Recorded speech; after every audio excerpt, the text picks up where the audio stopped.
ಶುರು ಮಾಡೋಣ ಎಲ್ಲ. ಶುರು ಮಾಡೋಣ. ಓಕೆ, ಸದ್ಯಕ್ಕೆ ಶುರು ಮಾಡ್ಬಿಡೋಣ. ಓಕೆನಾ, ಶುರು ಮಾಡೋಣ. ಹೌದು ಸರ್. ಓಂ ಶ್ರೀ ಮಹಾಗಣಪತಿ ನಮಃ. ಓಂ ಶ್ರೀ ಗುರುಭ್ಯೋ ನಮಃ. ಆದಿತ್ಯಾದಿ ನವಗ್ರಹ ದೇವತಾ ಅಧಿದೇವತಾ ಪ್ರತ್ಯಧಿ ದೇವತಾ ಸಮೇತ ಶ್ರೀ ಅಭಿಮಾನ ದೇವತಾಭ್ಯೋ ನಮೋ ನಮಃ. ಇದು ಮೊನ್ನೆ ಡಿಸ್ಕಸ್ ಮಾಡಿದ ಚಾರ್ಟ್. ಇದು ಸ್ವಲ್ಪ ಮಧ್ಯ ಅನ್ಮ್ಯೂಟ್ ಮಾಡಿ ಮಾತಾಡಿ ಮತ್ತೆ ಮ್ಯೂಟ್ ಮಾಡ್ಕೊಳ್ಳಿ ಎಲ್ಲರೂ, ಅಂತ ರಿಕ್ವೆಸ್ಟ್. ಸೊ ಮೊನ್ನೆ ನಾವು ಈ ಏನು ಚಾರ್ಟ್ ಅಲ್ಲಿ ನೋಡ್ದೋ, ಹೇಮಾವತಿ ಮೇಡಮ್ ಅವರು ಕೇಳಿದ್ರು ಭಾವಾದ್ ಭಾವ ಯಾಕೆ ನೋಡ್ಬೇಕು ಅಂತ ಕೇಳಿದ್ರು. ಭಾವಾದ್ ಈಗ ಲಗ್ನದಿಂದ ನಾವು 6, 8, 12ನೇ ಭಾವವನ್ನು ದುಸ್ಥಾನ ಅಂತ ಕರಿತೀವಿ. ತ್ರಿಷಡಾಯ ಅಂದ್ಬಿಟ್ಟು 3, 6, 12ನ್ನ ಕರಿತೀವಿ. ತ್ರಿಷಡಾಯ ಟ್ರೈಕಾ ಹೌಸಸ್ ಅಂದ್ರೆ 6, 8, 12 ದುಸ್ಥಾನಗಳು ಅಂತ ಏನಂತೀವಿ, ಅದು 6, 8, 12 ಟ್ರೈಕಾ ಹೌಸಸ್. ತ್ರಿಷಡಾಯ ಅಂತೀವಿ. ತ್ರಿಷಡಾಯ ಅಂದ್ಬಿಟ್ಟು 3, 6, 12 ಅಂದ್ರೆ 3, 6, 8, 12 ಈ 4 ಭಾವಗಳನ್ನು ನಾವು ಪಾಸಿಟಿವ್ ಆಗಿ ತಗೊಳಕ್ಕಾಗಲ್ಲ. 3, 6, 8, 12ಗಳನ್ನ ನಾವು ಪಾಸಿಟಿವ್ ಆಗಿ ತಗೊಳಕ್ಕಾಗಲ್ಲ. ಹಂಗನ್ಬಿಟ್ಟು ಒಂದೇ ನಿಮಿಷ,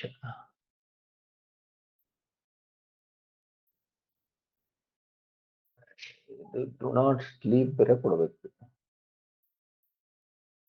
ಇಲ್ಲಿ. ನಾವು ಹಂಗನ್ಬಿಟ್ಟು 3, 6, 8ರಲ್ಲಿ ಗ್ರಹಗಳು ಸ್ಥಿತರಾಗಿದ್ರೆ ಅದನ್ನ ಸಂಪೂರ್ಣವಾಗಿ ನೆಗೆಟಿವ್ ಅಂತಾನು ತಗೋಬಾರ್ದು. ಆ ವ್ಯತ್ಯಾಸನ ನಾನು ನಿಮ್ಗೆ ಪರ್ಟಿಕ್ಯುಲರ್ ಆಗಿ ಹೇಳ್ಕೊಡ್ಬೇಕು. ಪರ್ಟಿಕ್ಯುಲರ್ ಆಗಿ ಆ ವ್ಯತ್ಯಾಸನ ನಾನು ಹೇಳ್ಬೇಕು. ಜನರಲ್ಲಿ ಏನಾಗಿದೆ, 3, 6, 8, 12ನ್ನ ದುಸ್ಥಾನ ರಾಶಿ ಕುಂಡಲಿಯಲ್ಲಿ 6, 8, 12ರಲ್ಲಿ ಗ್ರಹ ಇದ್ರೆ ಹೆಂಗೆ, 6, 8, 12ರ ಅಧಿಪತಿಗಳು ತೊಂದರೆ ಕೊಡ್ತಾರೆ, 6, 8, 12 ಆ ತರ ಈ ತರ ಅಂತ ಏನೇನೋ ಒಂದಷ್ಟು ಹೇಳಿದ್ದಾರೆ.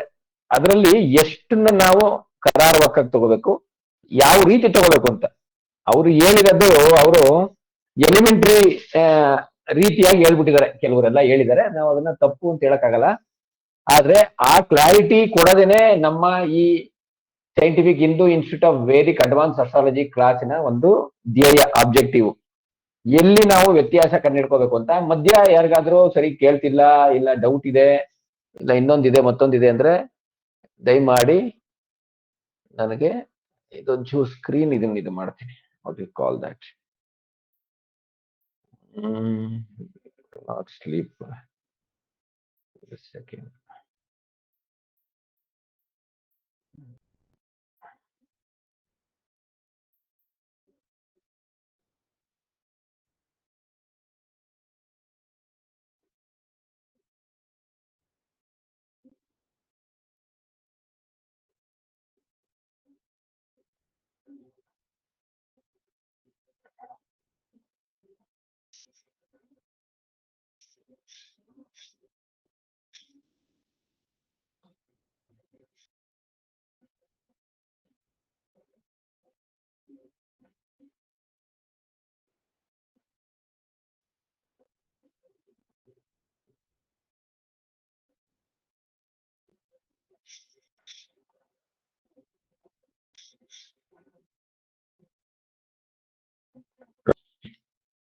ಸೊ ಎಲ್ಲರಿಗೂ ನಾನು ಹೇಳೋದು ನಿಮ್ಗೆ ಕೇಳಿಸಿದೆ ಅಂತ ಅನ್ಕೋತೀನಿ. ಸೊ ನಾವು ಇಲ್ಲಿ ಒಂದು ಏನು ಕ್ಲಾರಿಟಿ ತಗೋಬೇಕು.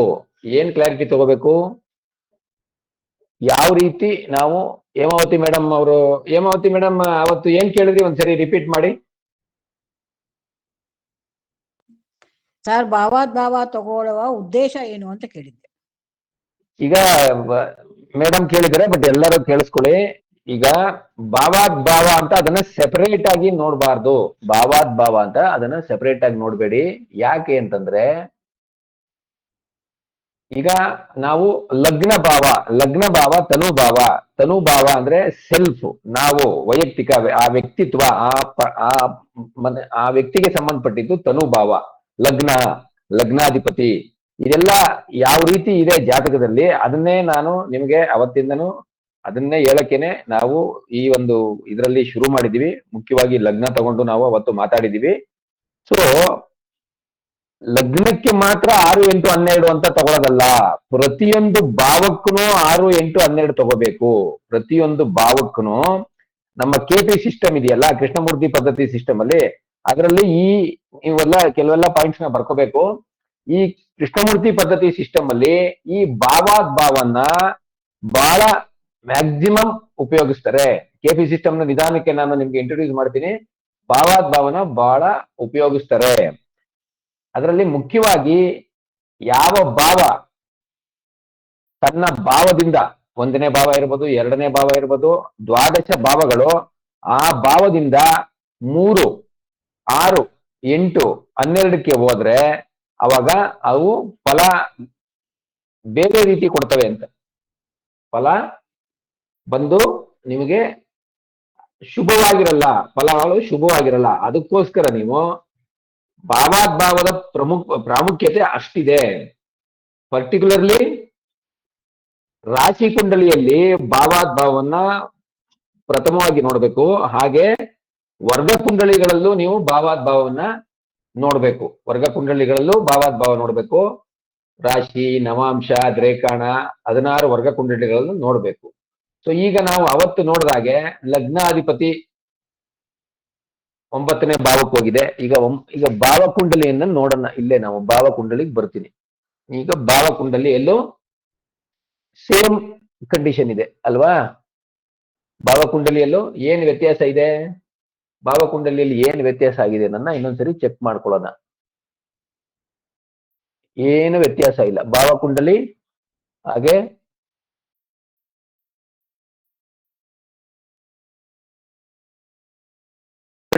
ಸೇಮ್ ಇದೆ, ಕರೆಕ್ಟ್ ಅಲ್ವಾ?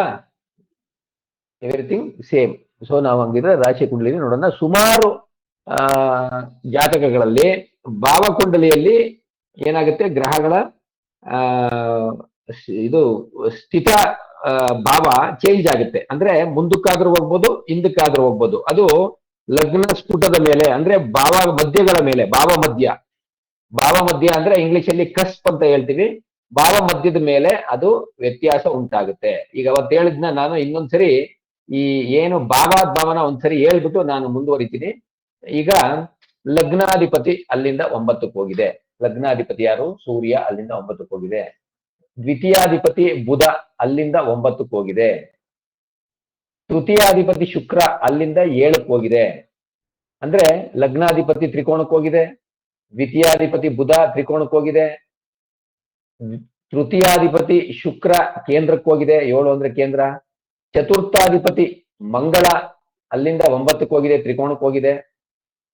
ಪಂಚಮಾಧಿಪತಿ ಗುರು ಅಲ್ಲಿಂದ ಪಂಚಮಕ್ಕೆ ಹೋಗಿದೆ, ಅಂದ್ರೆ 9ಕ್ಕೆ ಹೋಗಿದೆ, ಅಂದ್ರೆ ತ್ರಿಕೋಣಕ್ಕೆ ಹೋಗಿದೆ. ಷಷ್ಠಾಧಿಪತಿ ಶನಿ ಅಲ್ಲಿಂದ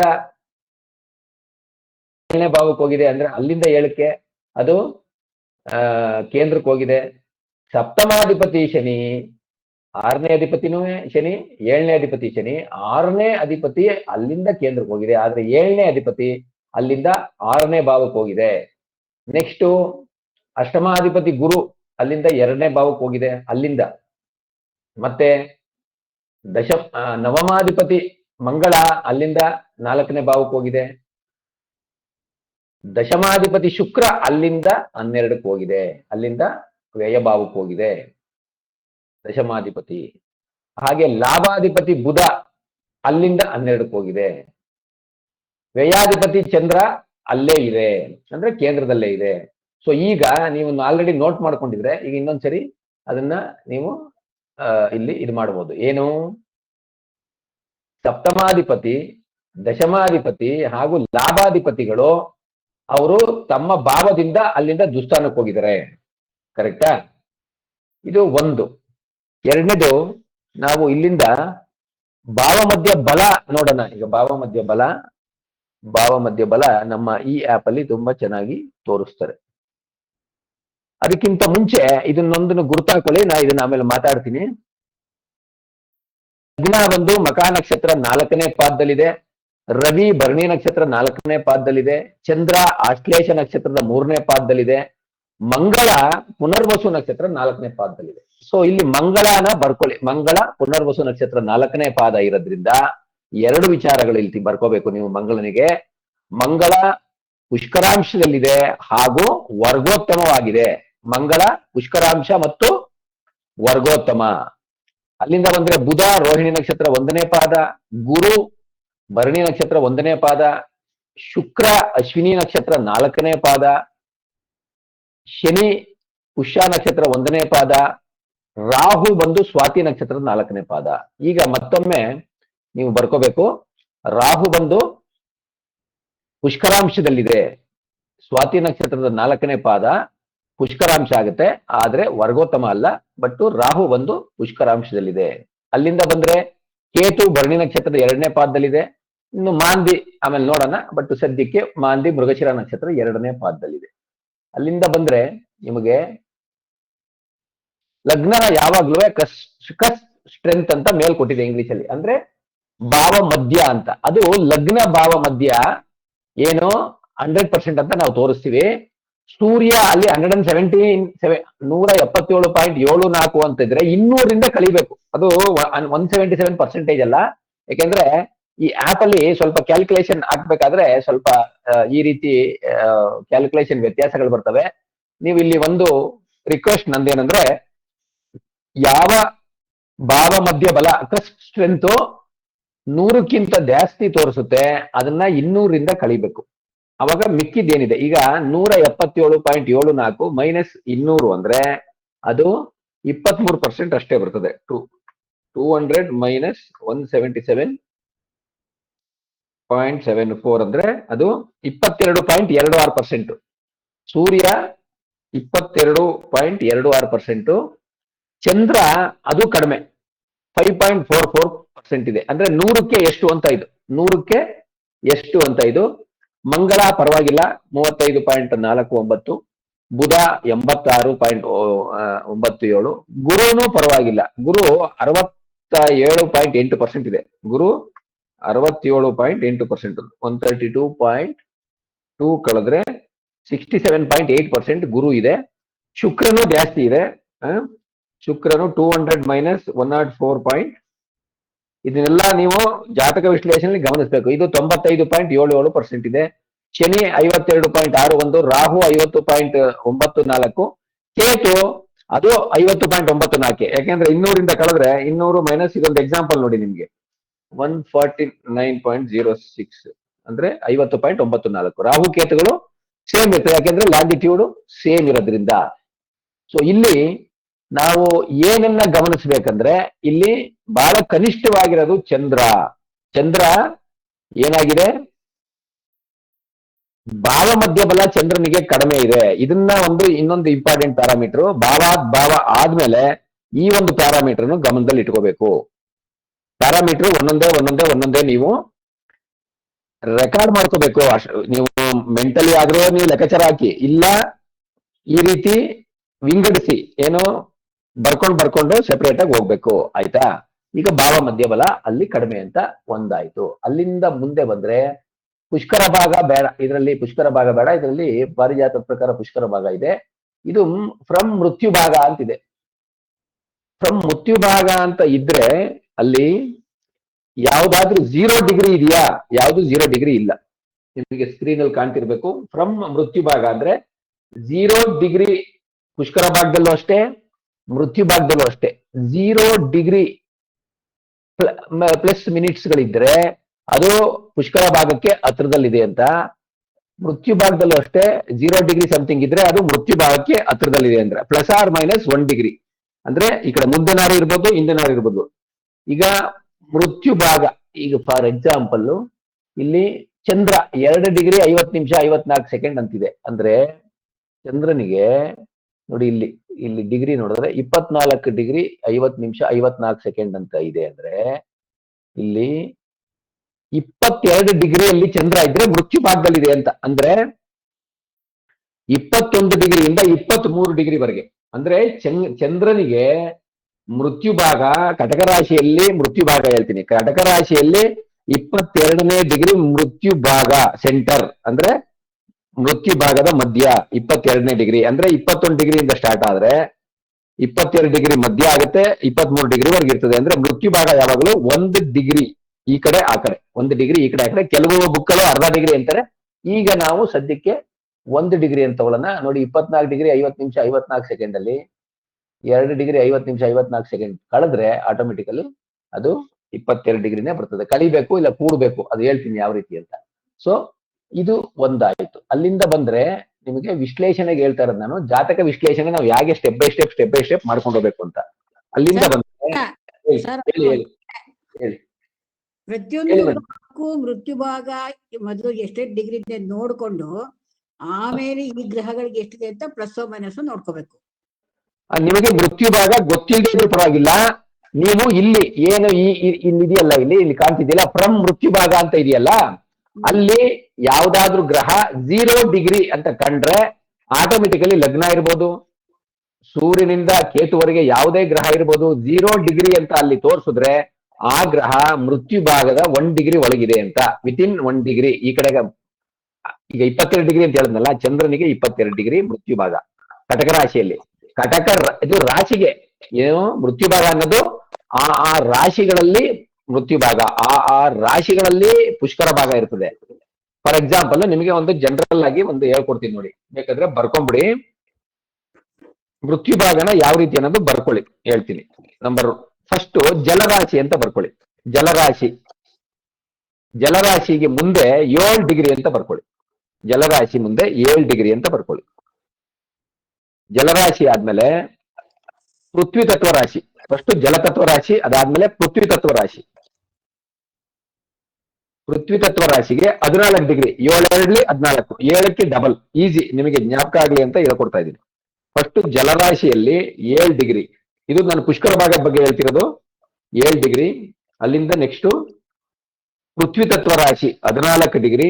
ಅಲ್ಲಿಂದ ನೆಕ್ಸ್ಟ್ ಅಗ್ನಿ ತತ್ವ ರಾಶಿ ಅಂತ ಬರ್ಕೊಳ್ಳಿ. ಫಸ್ಟ್ ಜಲತತ್ವ ರಾಶಿ ಅಂತ ಬರೀ ನಂಬರ್ 1, ಅದ್ರ ಮುಂದೆ 7 ಡಿಗ್ರಿ ಅಂತ ಬರ್ಕೊಳ್ಳಿ. ಎರಡನೇದು ಪೃಥ್ವಿ ತತ್ವ ರಾಶಿ ಅಂತ ಬರ್ಕೊಳ್ಳಿ, ಅದ್ರ ಮುಂದೆ 14 ಡಿಗ್ರಿ ಅಂತ ಬರ್ಕೊಳ್ಳಿ. ಮೂರನೇದು ಅಗ್ನಿ ತತ್ವ ರಾಶಿ ಅಂತ ಬರ್ಕೊಳ್ಳಿ, ಅದ್ರ ಮುಂದೆ 21 ಡಿಗ್ರಿ ಬರೀರಿ. 7 14 21, ಓಕೆನಾ? 7 14 21 ಆಯ್ತಾ? ಅಲ್ಲಿಂದ ನೆಕ್ಸ್ಟ್ ನಾಲ್ಕನೇದು ಬಂದು ವಾಯುತತ್ವ ರಾಶಿ. ವಾಯುತತ್ವ ರಾಶಿ ಮುಂದೆ 24 ಡಿಗ್ರಿ ಬರೀರಿ. 24 ಡಿಗ್ರಿ. ಇಲ್ಲೇನಾಯ್ತು? 7 1 7, 7 2 14, 7 3 21. ಆ 21ಕ್ಕೆ ಇನ್ನು ಏನು 3 ತತ್ವಗಳ ಆಗಿದಾವಲ್ಲ, ಅದು 3 ಸೇರಿಸ್ಬಿಟ್ರೆ 24 ಡಿಗ್ರಿ ಬರ್ತದೆ. ಇದು ಒಂದು ಸಿಂಪಲ್ ಅಂಡರ್ಸ್ಟ್ಯಾಂಡಿಂಗ್, ಅಂದ್ರೆ ಜ್ಞಾಪಕ ಇಟ್ಕೊಳಕ್ಕೆ. ಯಾಕೆಂದ್ರೆ ನಾವು ಅಸ್ಟ್ರಾಲಜಿನ ಮೆಮೊರಿ ಅಂದ್ರೆ ಜ್ಞಾಪಕ ಇಟ್ಕೊಂಡು ಮಾಡಕ್ಕಾಗಲ್ಲ, ಲಾಜಿಕಲಿ ಮಾಡ್ಬೇಕು. ಅದಕ್ಕೆ ಲಾಜಿಕಲಿ ಹೇಳ್ಕೊಡ್ತಾ ಇದ್ದೀನಿ. ಪುಷ್ಕರ ಭಾಗ, ನೀವು ಪುಷ್ಕರ ಭಾಗವನ್ನು ಜ್ಞಾಪಕ ಇಟ್ಕೋಬೇಕು ಅಂದ್ರೆ ಏನ್ ಮಾಡ್ಬೇಕು? ಫಸ್ಟ್ ಜಲತತ್ವ ಅಂತ ಜ್ಞಾಪಕ ಇಟ್ಕೋಬೇಕು, ಆಮೇಲೆ ಪೃಥ್ವಿ ತತ್ವ ಅಂತ ಜ್ಞಾಪಕ ಇಟ್ಕೋಬೇಕು, ಆಮೇಲೆ ಅಗ್ನಿ ತತ್ವ ಅಂತ ಜ್ಞಾಪಕ ಇಟ್ಕೋಬೇಕು, ಆಮೇಲೆ ವಾಯು ತತ್ವ ಅಂತ ಜ್ಞಾಪಕ ಇಟ್ಕೋಬೇಕು. 4 ತತ್ವ, 12 ರಾಶಿಗಳು 4 ತತ್ವದಲ್ಲಿ ಇದಾವೆ. ಅಂದ್ರೆ ಪ್ರತಿ 4 ರಾಶಿಗಳು ಅಲ್ಲ ಸಾರಿ ಪ್ರತಿ 3 ರಾಶಿಗಳು ಜಲತತ್ವ 3 ರಾಶಿ, ಪೃಥ್ವಿ ತತ್ವ 3 ರಾಶಿ, ಅಗ್ನಿ ತತ್ವ 3 ರಾಶಿ, ವಾಯು ತತ್ವ 4 3 12 ರಾಶಿಗಳು ಮುಗೀತು. ಸೊ 7 14 21 24. ಈಗ ಆ ಪುಷ್ಕರ ಭಾಗ ಅಂತ ಹೇಳಿದ್ ಏನ್ ಹೇಳಿದೀನಿ, 7 ಡಿಗ್ರಿ 6 ಡಿಗ್ರಿಯಿಂದ 8 ಡಿಗ್ರಿ ವರೆಗೆ ಜಲತತ್ವ ರಾಶಿಯಲ್ಲಿ ಗ್ರಹ ಇದ್ರೆ ಅದು ಪುಷ್ಕರ ಭಾಗ. ಅದು ಅಲ್ಲಿ ಏನಂತ ತೋರಿಸುತ್ತೆ? ಇಲ್ಲಿ ಪುಷ್ಕರ ಭಾಗ ಅಂತಿದೆಯಲ್ಲ, ಫ್ರಮ್ ಪುಷ್ಕರ ಭಾಗ, ಅಲ್ಲಿ 0 ಡಿಗ್ರಿ ಅಂತ ತೋರಿಸುತ್ತೆ. 0 ಡಿಗ್ರಿ ಇಷ್ಟು ನಿಮಿಷ ಇಷ್ಟು ಸೆಕೆಂಡ್ ಅಂತ ತೋರಿಸುತ್ತೆ. ಈಗ ಪುಷ್ಕರ ಭಾಗ ಫಾರ್ ಎಕ್ಸಾಂಪಲ್ ಯಾವುದು? ತುಲಾರಾಶಿಯಲ್ಲಿ 23 ಡಿಗ್ರಿ 59 ನಿಮಿಷದಲ್ಲಿ ಗ್ರಹ ಕೂತಿದ್ರೆ 0 ಡಿಗ್ರಿ 1 ನಿಮಿಷ 0 ಸೆಕೆಂಡ್ ಅಂತ ತೋರಿಸುತ್ತೆ. ಅಂದ್ರೆ ಆಲ್ಮೋಸ್ಟ್ ಅದು ಪುಷ್ಕರ ಭಾಗಕ್ಕೆ ಹತ್ರ ಇದೆ ಅಂತ. 23 ಡಿಗ್ರಿ 59 ನಿಮಿಷದಲ್ಲಿದ್ದಾಗ ಆ ರೀತಿ ತೋರಿಸುತ್ತೆ. ಎಕ್ಸಾಂಪಲ್ ಹೇಳಿದ್ ನಿಮ್ಗೆ.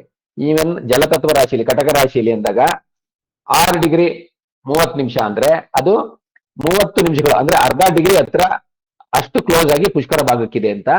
ಅದೇ ರೀತಿ ಮೃತ್ಯು ಭಾಗನೂ ಅಷ್ಟೇ. ಅದು ನಿಮಗೆ ನಾನು ಒಂದೊಂದು ರಾಶಿಗೂ ಬೇರೆ ಬೇರೆ ತರ ಇದೆ ಮೃತ್ಯು ಭಾಗ. ಅದನ್ನು ನಿಮ್ಗೆ ಆಮೇಲೆ ಕೊಡ್ತೀನಿ ನಾನು ಡೀಟೇಲು.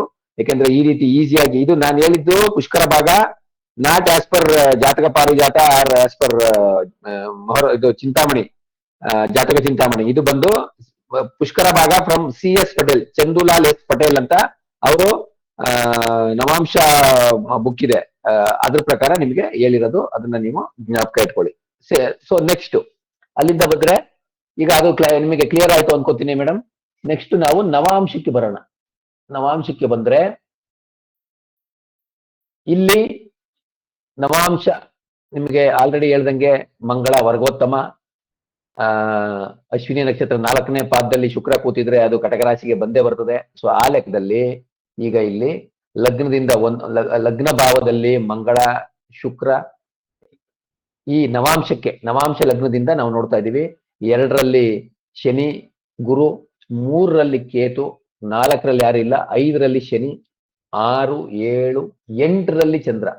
ನವಾಂಶ ಲಗ್ನಾಧಿಪತಿಯಾದ ಚಂದ್ರ ನವಾಂಶ ಕುಂಡಲಿಯಲ್ಲಿ ಅಷ್ಟಮ ಭಾವದಲ್ಲಿ ಸ್ಥಿತರಾಗಿದ್ದಾರೆ. 9ರಲ್ಲಿ ರಾಹು, 10ರಲ್ಲಿ ಬುಧ. ಸೊ ಎಲ್ಲಾ ಗ್ರಹಗಳು ಈ ರೀತಿ ಇದೆ. ಇದರಲ್ಲಿ ಕೇತು 3ರಲ್ಲಿ ಇದೆ ಅಂದ್ರೆ ಅಂತ ನೆಗೆಟಿವ್ ಅಲ್ಲ, ಬಟ್ ಸ್ಟಿಲ್ ಯಾವುದೇ ವರ್ಗ ಕುಂಡಲಿಯಲ್ಲಿ ಗ್ರಹಗಳು 3, 6, 8, 12ರಲ್ಲಿದ್ರೆ ಶುಭ ಫಲವನ್ನು ಕೊಡಲ್ಲ. ಇದೊಂದು ಜ್ಞಾಪಕ ಇಟ್ಕೊಳ್ಳಿ. ಯಾವುದೇ ಗ್ರಹಗಳು ಯಾವುದೇ ವರ್ಗ ಕುಂಡಲಿಯಲ್ಲಿ 3, 6, 8, 12 ಭಾವಗಳಲ್ಲಿ ಸ್ಥಿತರಾದ್ರೆ ಶುಭ ಫಲ ಕೊಡಲ್ಲ. ಅರ್ಥ ಆಯ್ತಾ? ಶುಭ ಫಲವನ್ನು ಕೊಡಲ್ಲ. ಇಲ್ಲೂ ಭಾವ ಮತ್ತೊಂದು ಇದೆಲ್ಲ ನೋಡ್ಬೋದು, ಅದಕ್ಕೆ ಆಮೇಲೆ ಬರೋಣ. ಲಗ್ನಾಧಿಪತಿ ಅಲ್ಲಿಂದ ಅಷ್ಟಮಕ್ಕೆ ಹೋಗಿದೆ. ಸೊ ಡೆಫಿನೆಟ್ಲಿ ನೋಡಿ, ನವಾಂಶದ ಕಾರಕತ್ವದಲ್ಲಿ ಚಂದ್ರ ಮಹಾದಶೆಯಲ್ಲಿ ಏನಾಗುತ್ತೆ? ತೊಂದರೆ ಆಗುತ್ತೆ. ನಂಬರ್ 1. ನಂಬರ್ 2, ಕಾರಕೋ ಭಾವನಾಶ ಅನ್ನೋದನ್ನ ನೀವು ವರ್ಗ ಕುಂಡಲಿಗೆ ಮಾತ್ರ ಅಪ್ಲೈ ಮಾಡಬೇಕು. ಕಾರಕೋ ಭಾವನಾಶ ಅನ್ನೋದನ್ನ ವರ್ಗ ಕುಂಡಲಿಗೆ ಅಪ್ಲೈ ಮಾಡಬೇಕು. ಇಲ್ಲಿ ನವಾಂಶಕ್ಕೆ ಯಾರು ಕಾರಕರು? ಶುಕ್ರ. ಸೊ ನವಾಂಶದ ಕಾರಕನಾಗಿ ಶುಕ್ರ ನವಾಂಶದ ಲಗ್ನದಲ್ಲಿರಬಾರದು. ನವಾಂಶದ ಕಾರಕನಾಗಿ ಶುಕ್ರ, ಇದು ಸ್ವಲ್ಪ ಅಡ್ವಾನ್ಸ್ ಇರ್ಬೋದು, ಬಟ್ ನೋಟ್ ಮಾಡ್ಕೊಳ್ಳಿ. ಈಗ ಸದ್ಯಕ್ಕೆ ಅಲ್ಲಿ ಏನ್ ಪಾಯಿಂಟ್ ಬರುತ್ತೆ ಅದು ಹೇಳ್ಬಿಡ್ತೀನಿ. ಆ ಕಾರಕೋ ಭಾವನಾಶ ಇನ್ನೊಂದು ಅಡ್ವಾನ್ಸ್ ವಿಚಾರಗಳು ಬಂದಾಗ ನಿಮ್ಗೆ ನಾನು ಅದನ್ನ ಇನ್ನೂ ಡೀಟೇಲ್ ಆಗಿ ಹೇಳ್ತೀನಿ. ಕಾರಕೋ ಭಾವನಾಶ, ಆಯ್ತಾ? ಇಲ್ಲಿ ಏನಾಗಿದೆ? ನವಾಂಶ ಲಗ್ನದಲ್ಲಿ ಶುಕ್ರ ಸ್ಥಿತರಾಗಿದ್ದಾರೆ ಅಂತ ನಾವು ಹೇಳ್ತಾ ಇದೀವಿ. ನಿಜವಾಗ್ಲೂ ಸ್ಥಿತರಾಗಿದ್ದಾರಾ? ಯಾಕೆ ಅಂದ್ರೆ ನವಾಂಶಕ್ಕೆ ಭಾವಕುಂಡಲಿ ನೋಡ್ಬೇಕು. ನವಾಂಶಕ್ಕೆ ಭಾವಕುಂಡಲಿ ಸದ್ಯಕ್ಕೆ ನಾವು 3 ಡಿಗ್ರಿ 19 ನಿಮಿಷ ಪ್ಲಸ್ 15 ಡಿಗ್ರಿ, ಎಷ್ಟಾಗುತ್ತೆ? 18 ಡಿಗ್ರಿ 19 ನಿಮಿಷ. ಆದ್ರೆ ಶುಕ್ರ 19 ಡಿಗ್ರಿ 12 ನಿಮಿಷದಲ್ಲಿದೆ. ಈ ರೀತಿ ನೀವು ರೂಲ್ಸ್ ಅಪ್ಲೈ ಮಾಡಾದ್ಮೇಲೆ ಅದಕ್ಕೆ ಎಕ್ಸೆಪ್ಷನ್ಗಳನ್ನ ಅಪ್ಲೈ ಮಾಡಬೇಕು. ಈಗ ನಿಜವಾಗ್ಲೂ ನವಾಂಶದ ಲಗ್ನ ಭಾವದಲ್ಲಿ ಶುಕ್ರ ಸ್ಥಿತರಾಗಿದ್ದಾರ? ನವಾಂಶದ ಲಗ್ನ ಭಾವದಲ್ಲಿ ಶುಕ್ರ ಸ್ಥಿತರಾಗಿದ್ದಾರಾ? ಹೇಳಿ. ನವಾಂಶದ ಲಗ್ನ ಭಾವದಲ್ಲಿ ಶುಕ್ರ ಇದೆಯಾ ಇಲ್ವಾ?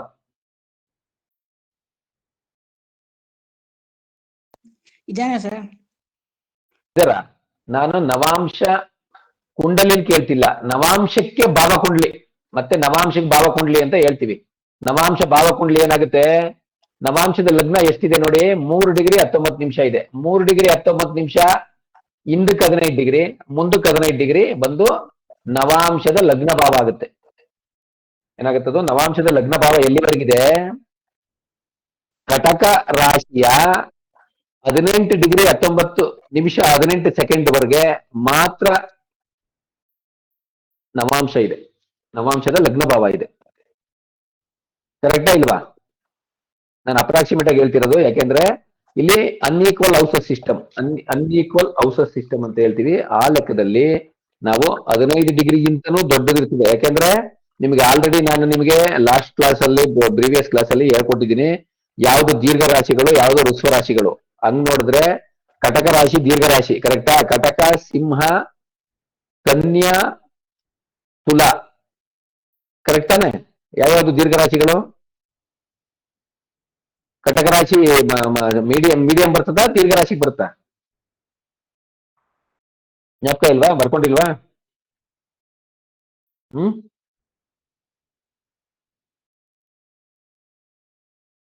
ನೀವು ಅಸ್ಟ್ರಾಲಜಿ ಅಂಡ್ ಹಾರೋಸ್ಕೋಪ್ ಅಂತ ಒಂದು ಆಪ್ ಇದೆ, ಅದ್ರಲ್ಲಿ ಹೋದ್ರೆ ನಿಮ್ಗೆ ಮಧ್ಯಮ ಮಧ್ಯಮ ಅಂತ ಬರ್ಕೊಂಡಿದೀವಿ. ಮಧ್ಯಮ, ಕಟಕ ಮಧ್ಯಮ ಅಲ್ವಾ? ಕಟಕ ಮಧ್ಯಮ ಕರೆಕ್ಟ್ ತಾನೆ? ಸೊ ಕಟಕ ಮಧ್ಯಮ ಬರ್ತದೆ. ಸಿಂಹ, ಕನ್ಯಾ, ತುಲಾ, ವೃಶ್ಚಿಕ ಇವು ದೀರ್ಘ ರಾಶಿಗಳು.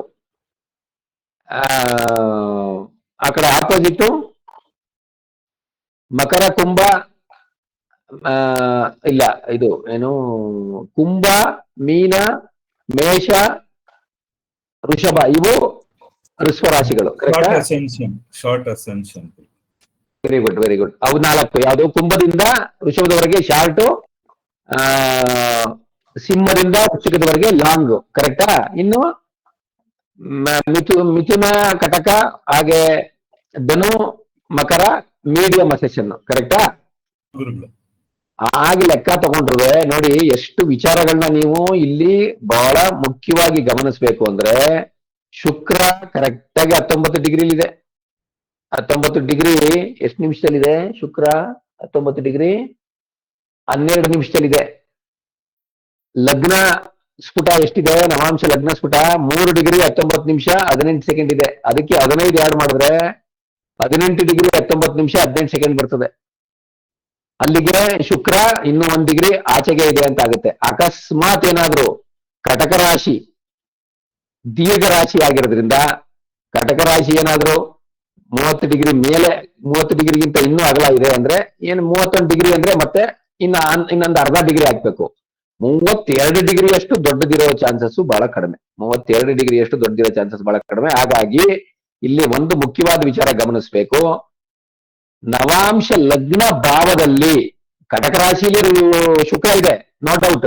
ಆದ್ರೆ ನವಾಂಶ ಲಗ್ನ ಭಾವದಲ್ಲಿ ಶುಕ್ರ ಇದರ ಇಲ್ವಾ?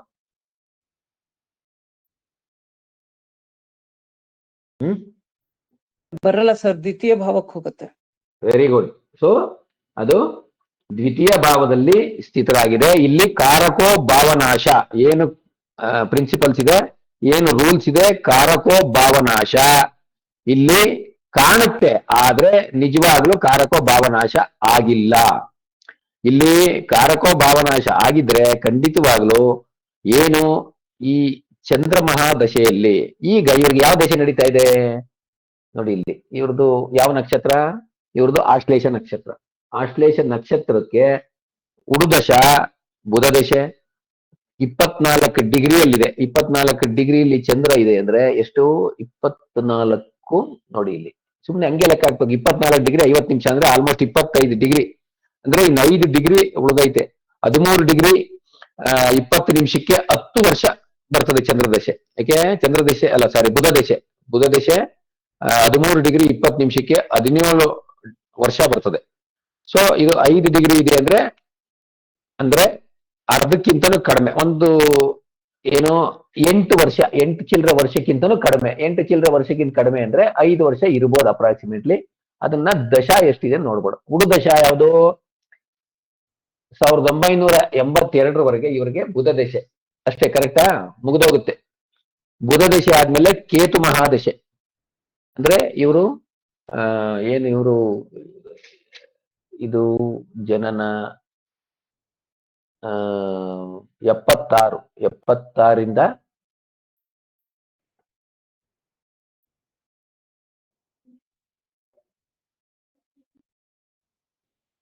ನಮ್ಮ ದಿವ್ಯ ಚಕ್ಷು ಆಪ್ ಅಲ್ಲಿ ಇದೊಂದು ಬರುತ್ತೆ. ಸೊ ಸ್ವಲ್ಪ ಎಲ್ಲ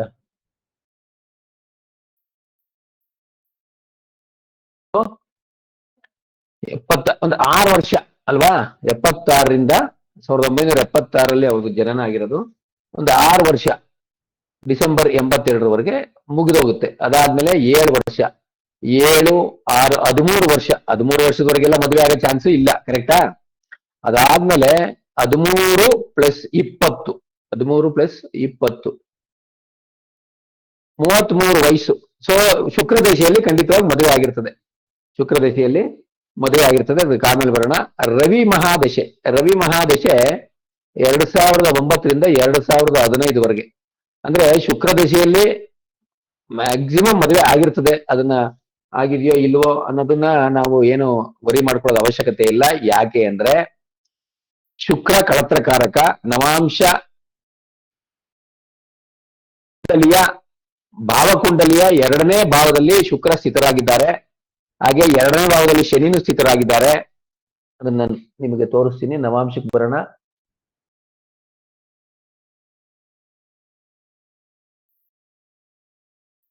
ಆಯ್ತಾ? ಸೊ ಇಲ್ಲೇ ನವಾಂಶದ ಸಪ್ತಮಾಧಿಪತಿ ಅಲ್ಲಿಂದ ಅಷ್ಟಮಕ್ಕೆ ಬಂದಿದೆ. ನವಾಂಶದ ಲಗ್ನ ಸ್ಫುಟ ಎಷ್ಟು? ನವಾಂಶದ ಲಗ್ನ ಸ್ಫುಟ ಎಷ್ಟಿದೆ? 3 ಡಿಗ್ರಿ 19 ನಿಮಿಷ. ಆ ಸಪ್ತಮ ಭಾವದ್ದು ಲಗ್ನ ಸ್ಫುಟ ಅಷ್ಟೇ ಇರ್ತದೆ. ಆಪೋಸಿಟ್ ಹೌಸಸ್ ಈಕ್ವಲ್ ಲಗ್ನ ಸ್ಫುಟ ಇರ್ತದೆ, ಅಂದ್ರೆ ಭಾವಸ್ಫುಟ. ಸಾರಿ. ಸೊ ಇಲ್ಲಿ ನವಾಂಶದ ಲಗ್ನ ಸ್ಫುಟ 3 ಡಿಗ್ರಿ 19 ನಿಮಿಷ 18 ಸೆಕೆಂಡ್ ಕಾಣ್ತಿದೆ ಅಲ್ವಾ? ಕೆಳಗಡೆ ಲಗ್ನ 3 ಡಿಗ್ರಿ 19 ನಿಮಿಷ 18 ಸೆಕೆಂಡ್. ಸಪ್ತಮ ಭಾವನೂ ಅಷ್ಟೇ ಇರ್ತದೆ. ಹಾಗಾಗಿ ನವಾಂಶ ಲಗ್ನದಲ್ಲಿ ಮಂಗಳ ಇದೆ, ಆದ್ರೆ ಶುಕ್ರ ಇಲ್ಲ. ಶುಕ್ರ 2ನೇ ಇದಕ್ಕೆ ಬರ್ತದೆ. ನವಾಂಶದ ಸಪ್ತಮಾಧಿಪತಿ ಎಗೈನ್, ನವಾಂಶದಲ್ಲಿ ಸಪ್ತಮಾಧಿಪತಿ, ರಾಶಿ ಕುಂಡಲಿಯ ಸಪ್ತಮಾಧಿಪತಿನೂ ಮುಖ್ಯ. ರಾಶಿ ಕುಂಡಲಿ ಸಪ್ತಮಾಧಿಪತಿ ಶನಿ ಇಲ್ಲಿ 2ನೇ ಭಾವದಲ್ಲಿ ಸ್ಥಿತರಾಗಿದೆ. ಹಾಗೆ ನವಾಂಶದ ಸಪ್ತಮಾಧಿಪತಿ ಅಲ್ಲಿಂದ 8ಕ್ಕೆ ಬಂದಿದೆ. ಅಲ್ಲಿಂದ 8ನೇ ಭಾವಕ್ಕೆ ಬಂದಿದೆ. ನೋಡ್ಕೊಳ್ಳಿ, ಅಲ್ಲಿಂದ 8ನೇ ಭಾವಕ್ಕೆ ಬಂದಿದೆ. ಅದು ಬಿಟ್ರೆ ಇನ್ನು ನವಾಂಶದ ಲಾಭಾಧಿಪತಿ ಅಂದ್ರೆ ನವಾಂಶದ 11ನೇ ಅಧಿಪತಿ, ನವಾಂಶದ 9ನೇ ಅಧಿಪತಿ, ನವಾಂಶದ 7ನೇ ಅಧಿಪತಿಗಳು ಮಾತ್ರ ಅವರವರ ಸ್ಥಾನದಿಂದ ದುಸ್ಥಾನಕ್ಕೆ ಬಂದಿದ್ದಾರೆ. ಸೊ ಎಕ್ಸಾಂಪಲ್ ಅಂದ್ರೆ ಇಲ್ಲಿ ನವಾಂಶ ಲಗ್ನಾಧಿಪತಿ ಚಂದ್ರ ಅಲ್ಲಿಂದ 8ಕ್ಕೆ ಹೋಗಿದೆ. ದ್ವಿತೀಯಾಧಿಪತಿ ತೊಂದರೆ ಇಲ್ಲ, ಅಲ್ಲಿಂದ 4ಕ್ಕೆ ಬಂದಿದೆ. ತೃತೀಯಾಧಿಪತಿ ಅಲ್ಲಿಂದ 8ಕ್ಕೆ ಹೋಗಿದೆ ನೋಡಿ. ಮತ್ತೆ ನವಾಂಶದ ತೃತೀಯಾಧಿಪತಿ ಬುಧ ಅಲ್ಲಿಂದ 8ಕ್ಕೆ ಹೋಗಿದೆ. ಮೊದಲನೇದು ನವಾಂಶಕ್ಕೂ ಬರ್ಕೊಳ್ಳಿ. ನವಾಂಶದ ಲಗ್ನಾಧಿಪತಿ ಅಂದ್ರೆ ಇದು ಯಾವಾಗ ತೊಂದರೆ ಕೊಡುತ್ತೆ ಅಂತ ಹೇಳ್ತೀನಿ, ಅದಕ್ಕೆ ಬರ್ಕೊಳ್ಳಿ. ನವಾಂಶದ ಲಗ್ನಾಧಿಪತಿ ಅಲ್ಲಿಂದ ಅಷ್ಟಮಕ್ಕೆ ಹೋಗಿದೆ. ನವಾಂಶದ ದ್ವಿತೀಯಾಧಿಪತಿ ರವಿ ಅಲ್ಲಿಂದ 4ಕ್ಕೆ ಕೇಂದ್ರಕ್ಕೆ ಹೋಗಿದೆ. ನವಾಂಶದ ತೃತೀಯಾಧಿಪತಿ ಬುಧ ಅಲ್ಲಿಂದ ಅಷ್ಟಮಕ್ಕೆ 8ಕ್ಕೆ ಹೋಗಿದೆ. ನವಾಂಶದ ಚತುರ್ಥಾಧಿಪತಿ ಶುಕ್ರ ಅಲ್ಲಿಂದ 11ನೇ ಭಾವಕ್ಕೆ ಹೋಗಿದೆ. ಅಂದ್ರೆ ಅದು 2ನೇ ಭಾವದಲ್ಲಿರೋದ್ರಿಂದ ಅಲ್ಲಿಂದ 11ನೇ ಭಾವಕ್ಕೆ ಹೋಗಿದೆ ಅಂತ ತಗೋಬೇಕು. ಅದೇ ರೀತಿ ಗುರು 2ನೇ ಭಾವದಲ್ಲಿಲ್ಲ, ನವಾಂಶದ 3ನೇ ಭಾವದಲ್ಲಿದೆ. ಯಾಕೆಂದ್ರೆ ಅದು 27 ಡಿಗ್ರಿ ಸಮಥಿಂಗ್ ಅಲ್ಲಿದೆ. 27 ಡಿಗ್ರಿ ಇದೆ, ಕರೆಕ್ಟಾ? ಗುರು ಬಂದು 27 ಡಿಗ್ರಿ 40 ನಿಮಿಷದಲ್ಲಿದೆ. ಹಂಗಾಗಿ ಲಗ್ನ ಸ್ಫುಟನ ಅಪ್ರಾಕ್ಸಿಮೇಟ್ ಆಗಿ ತಗೊಂಡ್ರೆ, ಯಾಕೆಂದ್ರೆ ಈ ಆಪ್ ಅಲ್ಲಿ ನಮಗೆ ಎಲ್ಲಾ ಭಾವಕುಂಡಲಿಗಳು ಬರಲ್ಲ. ನಮಗೆ ರಾಶಿ ಚಾರ್ಟ್ ಮಾತ್ರ ಭಾವಕುಂಡಲಿ ಬರ್ತದೆ, ಬೇರೆ ಭಾವಕುಂಡಲಿಗಳು ಬರಲ್ಲ. ಹಂಗಾಗಿ ನಿಮಗೆ ಇದನ್ನ ನಾನೇ ಹಾಗೆ ಕ್ಯಾಲ್ಕುಲೇಷನ್ ಅಲ್ಲಿ ಹೇಳ್ತಾ ಇದ್ದೀನಿ. ಸೊ ಗುರು ಬಂದು ಖಂಡಿತವಾಗಿ ಸಿಂಹ ರಾಶಿಲಿದೆ, ಆದ್ರೆ ನವಾಂಶದ ಲಗ್ನದಿಂದ 3ನೇ ಭಾವದಲ್ಲಿದೆ. ಅದನ್ನ ಆಮೇಲೆ ಹೇಳ್ತೀನಿ ಅದು. ಹಂಗಾಗಿ ಏನು ಶುಕ್ರ ಅಲ್ಲಿಂದ 11ನೇ ಭಾವಕ್ಕೆ ಹೋಗಿದೆ. ಚತುರ್ಥಾಧಿಪತಿ ನವಾಂಶ ಕುಂಡಲಿಯ ಚತುರ್ಥಾಧಿಪತಿ ಶುಕ್ರ ಅಲ್ಲಿಂದ ಲಾಭ ಭಾವಕ್ಕೆ ಹೋಗಿದೆ. ನವಾಂಶ ಕುಂಡಲಿಯ ಪಂಚಮಾಧಿಪತಿ ಮಂಗಳ ಅಲ್ಲಿಂದ 9ಕ್ಕೆ ಹೋಗಿದೆ, ವರ್ಗೋತ್ತಮ ಆಬ್ವಿಯಸ್ಲಿ. ನವಾಂಶ ಕುಂಡಲಿಯ 6ನೇ ಅಧಿಪತಿ ಅಲ್ಲಿಂದ 10ಕ್ಕೆ ಹೋಗಿದೆ. ಯಾಕೆಂದ್ರೆ ಅಲ್ಲಿ 9 ಅಂತ ಕಾಣುತ್ತೆ. ನೀವು ಏನು ಧನುರ್ ರಾಶಿಯಿಂದ ಗುರುನ್ ಲೆಕ್ಕ ಹಾಕಿದ್ರೆ 9 ಅಂತ ಬರ್ತದೆ ಸಿಂಹ ರಾಶಿಗೆ. ಬಟ್ ಅದು ಭಾವಕ್ಕೆ ನೋಡಿದ್ರೆ ಅಲ್ಲಿಂದ 10ನೇ ಭಾವಕ್ಕೆ ಹೋಗಿದೆ, ಅದು ತೊಂದರೆ ಇಲ್ಲ. ಆದ್ರೆ ನವಾಂಶದ ಸಪ್ತಮಾಧಿಪತಿ ಶನಿ ಅಲ್ಲಿಂದ ಅಷ್ಟಮಕ್ಕೆ ಹೋಗಿದೆ. ಯಾಕಂದ್ರೆ 5 ಡಿಗ್ರಿಯಲ್ಲಿದೆ. 5 ಡಿಗ್ರಿಯಲ್ಲಿದೆ ಅಂದ್ರೆ ಅದು ಸಿಂಹ ರಾಶಿಯಲ್ಲೂ ಇರ್ತದೆ, 2ನೇ ಭಾವದಲ್ಲೂ ಇರ್ತದೆ. ಆ ರೀತಿ ತಗೋಬೇಕು. ಅಲ್ಲಿಂದ ಬಂದ್ರೆ ನವಾಂಶದ ಅಷ್ಟಮಾಧಿಪತಿ, ನವಾಂಶದ ಆಯುಷ್ಯ ಅಂದ್ರೆ ನವಾಂಶದ ಅಷ್ಟಮಾಧಿಪತಿ ನೋಡ್ಬೇಕು. ನವಾಂಶಕ್ಕೆ ಆಯುಷ್ಯ ಹೆಂಗಿದೆ ಅಂದ್ರೆ ನವಾಂಶದ ಅಷ್ಟಮಾಧಿಪತಿ ಮತ್ತು ಶನಿ, ಆಯ್ತಾ? ಬಟ್ ಇಲ್ಲಿ ನಿಮಗೆ ನವಾಂಶದ ಆಯುಷ್ಗೆ ಶನಿ ಒಂದೇ ಅಲ್ಲ, ಅಷ್ಟಮಾಧಿಪತಿ ನೋಡ್ಬೇಕು. ಇಲ್ಲಿ ಯಾವ ಗ್ರಹ ನೋಡ್ಬೇಕು ನವಾಂಶಕ್ಕೆ ಆಯುಷ್ಗೆ ಅಂದ್ರೆ ರಾಶಿ ಕುಂಡಲಿಯ ಅಷ್ಟಮಾಧಿಪತಿನ ಇಲ್ಲಿ ನವಾಂಶದ ಆಯುಷ್ ಅಂತ ನೋಡ್ಬೇಕು. ಯಾಕೆಂದ್ರೆ ನಿಮಗೆ ಮಾಂಗಲ್ಯ ಸ್ಥಾನ ಅಂತ ನಾವ್ ಹೇಳ್ತೀವಿ ಹೆಣ್ಮಕ್ಳಿಗೆ. ಗಂಡ್ ಮಕ್ಳಿಗೆ ಅದನ್ನ ನಾವು ಗಂಡ್ಮಕ್ಳಿಗೂ ಅಷ್ಟಮಾಧಿಪತಿನೇ ನೋಡ್ಬೇಕು. ಸೊ ಇಲ್ಲಿ ಅಷ್ಟಮಾಧಿಪತಿನೂ ಶನಿನೇ, ಹಾಗೆ ಅದು ನವಾಂಶಕ್ಕೆ ನಾಟ್ ಫಾರ್ ರಾಶಿ ಕುಂಡ್ಲಿ, ಯಾಕೆಂದ್ರೆ ರಾಶಿ ಕುಂಡ್ಲಿ ಸಿಂಹ ಲಗ್ನ ಆಗಿರೋದ್ರಿಂದ ಅಲ್ಲಿ ಅಷ್ಟಮಾಧಿಪತಿ ಗುರು, ಇದು ಮೇಲ್ ಚಾರ್ಟ್ ಆಗಿರೋದ್ರಿಂದ ಇದು ಗುರು ಬಂದು ಇಲ್ಲಿ ತೃತೀಯ ಭಾವದಲ್ಲಿ ಸ್ಥಿತವಾಗಿದೆ. ತೃತೀಯ ಭಾವ. ಸೊ ಸ್ವಲ್ಪ ಕಷ್ಟ ಪಡ್ಬೇಕು, ಏನು ಲಾಂಗಿವಿಟಿಗೆ, ಏನು ಈ ಫ್ಯಾಮಿಲಿ ಲೈಫ್ನ ಎಳ್ಕೊಂಡು ಹೋಗ್ಬೇಕು. ಸ್ವಲ್ಪ ಕಷ್ಟಪಟ್ಟು ಎತ್ತಿನ ಗಾಡಿ ಎಳ್ಕೊಂಡು ಹೋದಂಗೆ ಎಳ್ಕೊಂಡು ಹೋಗ್ಬೇಕು. ಯಾಕೆಂದ್ರೆ ರಾಶಿ ಕುಂಡಲಿಯ ಅಷ್ಟಮಾಧಿಪತಿ ಬಂದು ನವಾಂಶದಲ್ಲಿ 3ನೇ ಭಾವದಲ್ಲಿ ಸ್ಥಿತರಾಗಿದ್ದಾರೆ. ಆದ್ರೆ ನವಾಂಶದ ಲಗ್ನದ ನವಮಾಧಿಪತಿ ಅಲ್ಲಿಂದ 7ನೇ ಭಾವದಲ್ಲಿ ಕೂತಿದೆ, ಕೇಂದ್ರದಲ್ಲಿ ಕೂತಿದೆ. ಸೊ ಅಲ್ಲಿಂದ ಬಂದ್ರೆ ಗುರು, ಮತ್ತೆ ನಾನು ಹೇಳಿದ್ದು ಮೀನರಾಶಿ ಅಧಿಪತಿ ಗುರು ಅಲ್ಲಿಂದ 6ನೇ ಭಾವಕ್ಕೆ ಬಂದಿಲ್ಲ, 7ನೇ ಭಾವಕ್ಕೆ ಬಂದಿದೆ. ಇದು ಜ್ಞಾಪಕ ಇಟ್ಕೊಳ್ಳಿ. ಅಲ್ಲಿಂದ ಬಂದ್ರೆ ಮಂಗಳ, ಏನು ದಶಮಾಧಿಪತಿ, ನವಾಂಶದ ದಶಮಾಧಿಪತಿ ಮಂಗಳ ಅಲ್ಲಿಂದ ಕೇಂದ್ರಕ್ಕೆ ಬಂದಿದೆ. ಶುಕ್ರ ಅಲ್ಲಿಂದ 4ನೇ ಭಾವಕ್ಕೆ ಬಂದಿದೆ, 3ನೇ ಭಾವಕ್ಕೆ ಬಂದಿಲ್ಲ ಅದು, ಯಾಕಂದ್ರೆ ಅದು 2ನೇ ಭಾವದಲ್ಲಿ ಸ್ಥಿತ ಆಗಿದೆ. ಅಲ್ಲಿಂದ ಬಂದ್ರೆ ವ್ಯಯಾಧಿಪತಿ ಬುಧ ಅಲ್ಲಿಂದ 11ನೇ ಭಾವಕ್ಕೆ ಹೋಗಿದೆ. ಇದು ಒಂದ್ ಕಡೆ, ಇದು ನೀವು ಜ್ಞಾಪಕ ಇಟ್ಕೊಳ್ಳಿ, ಆಯ್ತಾ. ಈಗ ಸದ್ಯಕ್ಕೆ ನಾವು ಸಪ್ತಮ ಭಾವದ ಬಗ್ಗೆ ಮಾತ್ರ ನಾವು ಈ ಕ್ಲಾಸಲ್ಲಿ ಸ್ವಲ್ಪ ಮಾತಾಡ್ಬಿಟ್ಟು ಆಮೇಲೆ ಬೇರೆ ಬೇರೆ ಭಾವಗಳಿಗೂ ಹೋಗೋಣ. ಈಗ ಈ ಏನು ಪ್ರಚಕ, ಈ ಪ್ರಚಕ ಯಾರು ಪ್ರಶ್ನೆ ಕೇಳಕ್ ಬಂದಿದ್ದಾರೆ ಇಲ್ಲ, ಯಾರು ಈ ಅಸ್ಟ್ರಾಲಜಿ ವಿಚಾರದಲ್ಲಿ ನಾವು ಡಿಸ್ಕಸ್ ಮಾಡ್ತೀವಿ ಅವ್ರಿಗೆ ಪ್ರಚಕ ಅಂತೀವಿ, ನಿಮ್ಗೆ ಅದು ಗೊತ್ತು. ಷಡ್ಬಲದಲ್ಲಿ ನೋಡೋಣ ಒಂದ್ ಸ್ವಲ್ಪ. ಷಡ್ಬಲದಲ್ಲಿ ಏನು, ಈಗ ಮುಖ್ಯವಾಗಿ ನಾವು ಏನ್ ನೋಡ್ಬೇಕಂದ್ರೆ, ಈಗ ಫಸ್ಟ್ ವಿಂಶೋತ್ತರಿ ದಶ ಏನು 2015ರಿಂದ ಡಿಸೆಂಬರ್ 2015ರಿಂದ ಆಲ್ಮೋಸ್ಟ್ 2016 ಅನ್ಕೊಳ್ಳಿ, 2016ರಿಂದ 2026ವರೆಗೆ, ಅಂದ್ರೆ 2026 ಶುರು ಆಗೋವರೆಗೆ 2025 ಕೊನೆವರೆಗೆ, 2016ರಿಂದ 2025 ಕೊನೆವರೆಗೆ 10 ವರ್ಷ ಚಂದ್ರದಶೆ. ಈ ಚಂದ್ರದಶೆಯಲ್ಲಿ ಇವರದು ವೈವಾಹಿಕ ಜೀವನ ಏನೇನ್ ಆಗಿರುತ್ತೆ ಅನ್ನೋದಕ್ಕೆ ಇಲ್ಲಿ ಮೊದಲನೇದಾಗಿ ಏನು ದಶಾನಾಥ ಚಂದ್ರ ಸ್ವಕ್ಷೇತ್ರದಲ್ಲಿ ವ್ಯಯಭಾವದಲ್ಲಿ ಸ್ಥಿತರಾಗಿದ್ದಾರೆ. ಆದ್ರೆ ಭಾವ ಮಧ್ಯಬಲ ಇಲ್ಲ.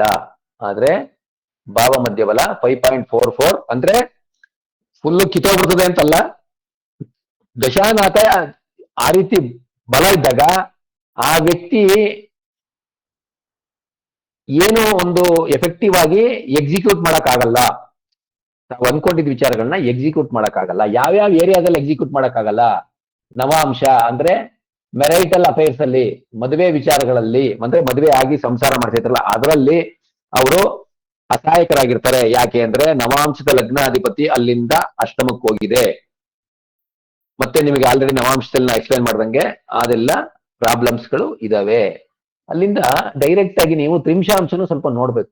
ತ್ರಿಂಶಾಂಶನು ಡೈರೆಕ್ಟ್ ಆಗಿ ಯಾಕೆ ನೋಡ್ಬೇಕು ಅಂದ್ರೆ, ತ್ರಿಂಶಾಂಶದಲ್ಲಿ ಇದು ಈವಿಲ್ ಚಾರ್ಟ್ ಏನೇನು ತೊಂದರೆಗಳಾಗ್ಬೋದು ಅಂತ. ಇಲ್ಲಿ ಏನು ತ್ರಿಂಶಾಂಶದಲ್ಲಿ ಚಂದ್ರ 2ನೇ ಭಾವದಲ್ಲಿದೆ, ದಶಾನಾಥ, ಹಂಗಾಗಿ ಅಷ್ಟೊಂದು ತೊಂದರೆ ಇಲ್ಲ. ಆದರೆ ಮಂಗಳ ಮತ್ತು ಶನಿ ತ್ರಿಂಶಾಂಶದಲ್ಲಿ 6ನೇ ಭಾವದಲ್ಲಿದೆ, ತ್ರಿಂಶಾಂಶದಲ್ಲಿ 6ನೇ ಭಾವದಲ್ಲಿದೆ. ಹಾಗಾಗಿ ಇಲ್ಲಿ ನಾವು ಯೋಚನೆ ಮಾಡಬೇಕಾಗಿರೋದು ದುಸ್ಥಾನದಲ್ಲಿರುವಂಥದ್ದು ಮತ್ತು ರಾಶಿ ಕುಂಡಲಿಗೂ ನವಾಂಶ ಕುಂಡಲಿಗೂ ಯಾವ ಗ್ರಹ ವರ್ಗೋತ್ತಮ ಆಗಿದೆ ಅನ್ನೋದು ಮಾತ್ರ ಇಲ್ಲಿ ನೀವು ಸದ್ಯಕ್ಕೆ ತಲೆ ಕೆಡಿಸ್ಕೋಬೇಕು, ಅಂದ್ರೆ ವಿಚಾರ ತಗೋಬೇಕು. ಇಲ್ಲಿ ರಾಶಿ ಕುಂಡಲಿಗೆ ಮತ್ತು ಈಗ ನವಾಂಶದಲ್ಲಿ ವರ್ಗೋತ್ತಮ ಆದ್ರೆ ಶುಭ ಫಲ ಕೊಡ್ತದೆ. ಯಾಕೆಂದ್ರೆ ನವಾಂಶ ಧರ್ಮಾಂಶ ಅಂತ ಹೇಳ್ತೀವಿ. ಹಂಗಾಗಿ ಒಳ್ಳೆ ಚಾರ್ಟ್ ಅದು, ಎಲ್ಲಾ ಚಾರ್ಟ್ಗಳು ಒಳ್ಳೆದೆ ಎಕ್ಸೆಪ್ಟ್ ತ್ರಿಂಶಾಂಶ. ತ್ರಿಂಶಾಂಶದಲ್ಲಿ ನಾವು ಕೆಡಕುಗಳೇನಾಗುತ್ತೆ, ತೊಂದರೆಗಳೇನಾಗುತ್ತೆ ಅನ್ನೋದು ನೋಡುವಂತ ಚಾರ್ಟು. ಹಂಗಾಗಿ ನಾವಿಲ್ಲಿ ಇಲ್ಲಿ ವರ್ಗೋತ್ತಮ ಆದ್ರೆ ಇದು ಅಶುಭ ಅಂತ, ಇಲ್ಲಿ ವರ್ಗೋತ್ತಮ ಆದ್ರೆ ಅಶುಭ. ಇಲ್ಲಿ ಯಾರು ವರ್ಗೋತ್ತಮ? ಯಾವುದೇ ಗ್ರಹ ವರ್ಗೋತ್ತಮ ಇಲ್ಲ ಇಲ್ಲಿ, ಕರೆಕ್ಟಾ? ಆದ್ರೆ ಇಲ್ಲಿ ಗುರು ಸ್ವಕ್ಷೇತ್ರದಲ್ಲಿದೆ, ಬುಧ ಸ್ವಕ್ಷೇತ್ರದಲ್ಲಿದೆ. ಅಲ್ಲಿಂದ ಬಂದ್ರೆ ಇನ್ನು ಬೇರೆ ಗ್ರಹಗಳು ಸಮಕ್ಷೇತ್ರ, ಮಿತ್ರ ಕ್ಷೇತ್ರ, ಅಧಿಮಿತ್ರ ಕ್ಷೇತ್ರದಲ್ಲಿ ಇದಾವೆ. ಈ ತ್ರಿಂಶಾಂಶದಲ್ಲಿ ಇನ್ನೊಂದೇನಂದ್ರೆ ರಾಹುಕೇತುಗಳು ಒಂದೇ ಭಾವದಲ್ಲಿ ಇರ್ತದೆ. ರಾಹುಕೇತುಗಳು ಒಂದೇ ಭಾವದಲ್ಲಿ ಇರ್ತದೆ, ಬೇರೆ ಬೇರೆ ಆಪೋಸಿಟ್ ಇರಲ್ಲ, ಆಯ್ತಾ? ಕೆಲವು ಚಾರ್ಟ್ಗಳಿದಾವೆ ಅದರಲ್ಲಿ ಷೋಡಶಾಂಶ, ತ್ರಿಂಶಾಂಶ, ಕೆಲವು ಚಾರ್ಟ್ಗಳಲ್ಲಿ ರಾಹುಕೇತುಗಳು ಒಂದೇ ಭಾವದಲ್ಲಿ ಇರ್ತದೆ. ಇಲ್ಲಿ ಒಂದು ವಿಚಾರ ನಿಮಗೆ ಹೇಳಕ್ ಇಷ್ಟಪಡ್ತೀನಿ. ರಾಹುಕೇತುಗಳು ಸುಮಾರು 16 ಚಾರ್ಟ್ ಅಲ್ಲಿ 4-5 ಚಾರ್ಟ್ ಅಲ್ಲಿ ಒಂದೇ ಭಾವದಲ್ಲಿರ್ತದೆ. ಅದು ದುಸ್ಥಾನ ಆದ್ರೆ, ಅದು ಆ ವರ್ಗಕುಂಡಲಿ ದುಸ್ಥಾನ ಆದ್ರೆ ರಾಹು ದಶೆ ಕೇತು ಭುಕ್ತಿಯಲ್ಲಿ ಅಥವಾ ಕೇತು ದಶೆ ರಾಹು ಭುಕ್ತಿಯಲ್ಲಿ ಬಹಳ ತುಂಬಾ ಅಶುಭ ಫಲ ಬರ್ತದೆ. ಇದು ಜ್ಞಾಪಕ ಇಟ್ಕೋಬೇಕು ನೀವು. ಇವೆಲ್ಲ ಕೆಲವು ತಂಬ್ ರೂಲ್ಗಳು. ತಂಬ್ ರೂಲ್ ಅಂದ್ರೆ ಲಾಜಿಕ್ ಇದೆ ಅಲ್ಲಿ, ಸುಮ್ನೆ ಏನು ರಾಹು ದೇಶ ಕೇತು ಭುಕ್ತಿ ಪ್ರಾಬ್ಲಮ್, ಕೇತು ದೇಶ ರಾಹು ಭುಕ್ತಿ ಪ್ರಾಬ್ಲಮ್ ಅಂತ ಸುಮ್ನೆ ಅಲ್ಲ. ಯಾಕೆ ಅಂದ್ರೆ ಈ ವರ್ಗ ಕುಂಡಳಿ 16 ವರ್ಗ ಕುಂಡಳಿಗಳಲ್ಲಿ ಸುಮಾರು 4ರಿಂದ 5 ವರ್ಗ ಕುಂಡಳಿಗಳಲ್ಲಿ, ನನಗೆ ಎಕ್ಸಾಕ್ಟ್ ಜ್ಞಾಪಕ ಇಲ್ಲ, ತೋರಿಸ್ಬಿಡ್ತೀನಿ ನಿಮಗೆ, ಹೇಳ್ತೀನಿ. ರಾಹು ಕೇತು ಒಂದೇ ಭಾವದಲ್ಲಿ ಇರ್ತಾರೆ, ಒಂದೇ ಮನೆಯಲ್ಲಿ ಇರ್ತಾರೆ.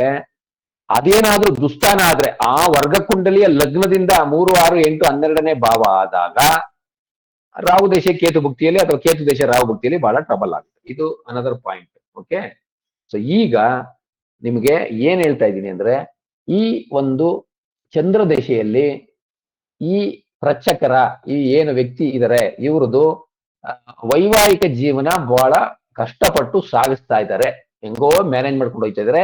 ಆ ಮ್ಯಾನೇಜ್ ಯಾಕೆ ಆಗ್ತಿದೆ ಅಂದ್ರೆ ಚಂದ್ರ ಸ್ವಕ್ಷೇತ್ರದಲ್ಲಿ ಇರೋದಕ್ಕೆ ಅಷ್ಟೇ, ತೀರಾ ಇದಿಲ್ಲ. ಯಾಕೆಂದ್ರೆ ಭಾವ ಮಧ್ಯ ಬಲ ಕಡಿಮೆ, ವಿಂಶೋಪಾಕ ಬಲ ಪರವಾಗಿಲ್ಲ, ಅದೊಂದು ಕಾರಣ. ವಿಂಶೋಪಾಕ ಬಲ ಚಂದ್ರಂದು ಸ್ವಲ್ಪ ಪರವಾಗಿಲ್ಲ. ಇನ್ನು ಅಷ್ಟಕ ವರ್ಗಕ್ಕೆ ಬಂದ್ರೆ ಸರ್ವಾಷ್ಟಕ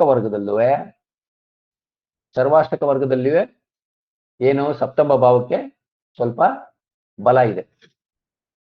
ಅಂದ್ರೆ ಏನು 337 ಏನಿದೆ, ಏನು ಅಷ್ಟಕ ವರ್ಗದಲ್ಲಿ ಎಲ್ಲಾ ವರ್ಗಗಳಿಗೂ 300 ಟೋಟಲ್ ಬಂದು 337 ಡಿವೈಡೆಡ್ ಬೈ 12 ಮಾಡ್ಬೇಕು. 337 ಡಿವೈಡೆಡ್ ಬೈ 12 ಮಾಡಿದ್ರೆ ಮಿನಿಮಮ್ 28, ಒಂದು ಭಾವಕ್ಕೆ ಮಿನಿಮಮ್ 28 ಇರಬೇಕು. ಇಲ್ಲಿ ಫುಲ್ಫಿಲ್ಮೆಂಟ್ ಆಫ್ ಡಿಸೈರ್ 11ನೇ ಭಾವ ಎಷ್ಟಿದೆ? 19 ಇದೆ. ಕರೆಕ್ಟಾ?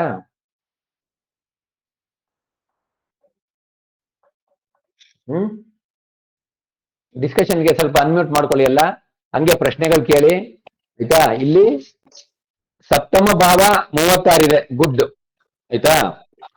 ಆಮೇಲೆ ಲಗ್ನ ಭಾವ, ಇಲ್ಲಿ ಇನ್ನೊಂದು ಟ್ರಿಕ್ಸ್ ಹೇಳ್ಕೊಡ್ತೀನಿ ನೋಡಿ. ಲಗ್ನ ಭಾವ ಮತ್ತೆ 6ನೇ ಭಾವ ತುಂಬಾ ವ್ಯತ್ಯಾಸ ಇರಬಾರ್ದು. ಅಂದ್ರೆ ಲಗ್ನ ಭಾವ ಕಡಿಮೆ ಇದ್ದು 6ನೇ ಭಾವ ಜಾಸ್ತಿ ಇದ್ರೆ ಹೆಲ್ತ್ ಇಶ್ಯೂಸ್ ಒಂದು. ಎರಡನೇದು, ಫಾರ್ ಎಕ್ಸಾಂಪಲ್ ಲಗ್ನ ಭಾವ ನಾರ್ಮಲ್ ಆಗಿ 25ರಿಂದ ಮೇಲಿದ್ರೆ ಒಳ್ಳೇದು, 28ಗಿಂತ ಮೇಲಿದ್ರೆ ರಿಯಲಿ ಗುಡ್. ಇಲ್ಲಿ 12ನೇ ಭಾವನು 23 ಇದೆ, ಅಂದ್ರೆ 25ಗಿಂತ ಕಡಿಮೆ ಇದೆ. ಶಯನ ಸುಖ, ದಾಂಪತ್ಯ ಸುಖ ಸ್ವಲ್ಪ ಸಫರ್ ಆಗ್ತಾ ಇದೆ. ಅದು ಯಾವಾಗ? ಪರ್ಟಿಕ್ಯುಲರ್ಲಿ 12ನೇ ಭಾವಾಧಿಪತಿ ದಶಾಕಾಲದಲ್ಲಿ. ಸೊ ಚಂದ್ರ ದಶಾಕಾಲದಲ್ಲಿ ಇವರಿಗೆ ದಾಂಪತ್ಯ ಸುಖ ಪ್ರಾಬ್ಲಮ್ ಇದೆ. ಅಲ್ಲಿಂದ ಬಂದು ಬುಧ ಭುಕ್ತಿಗಳಲ್ಲಿ, ಯಾಕಂದ್ರೆ 11ನೇ ಭಾವದ ಭಿನ್ನಾಷ್ಟಕ ಅದು ಸರ್ವಾಷ್ಟಕ ವರ್ಗನು 19 ಇದೆ. ಆದ್ರೆ ಮೆರೈಟಲ್ ಕಾರ್ಡ್ ಇದೆ, ಅಂದ್ರೆ ಮೆರೈಟಲ್ ಇದು ಎಕ್ಸಿಸ್ಟಿಂಗ್ ಇದೆ.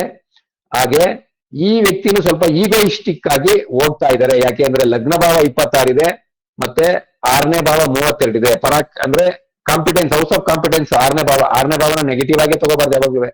ಹಾಗಾಗಿ ಇಲ್ಲಿ ಏನಂದ್ರೆ ಸ್ವಲ್ಪ ಈಗೋಯಿಸ್ಟಿಕ್ ನ ಕಡಿಮೆ ಮಾಡ್ಕೋಬೇಕು ಈ ಸಮಯದಲ್ಲಿ.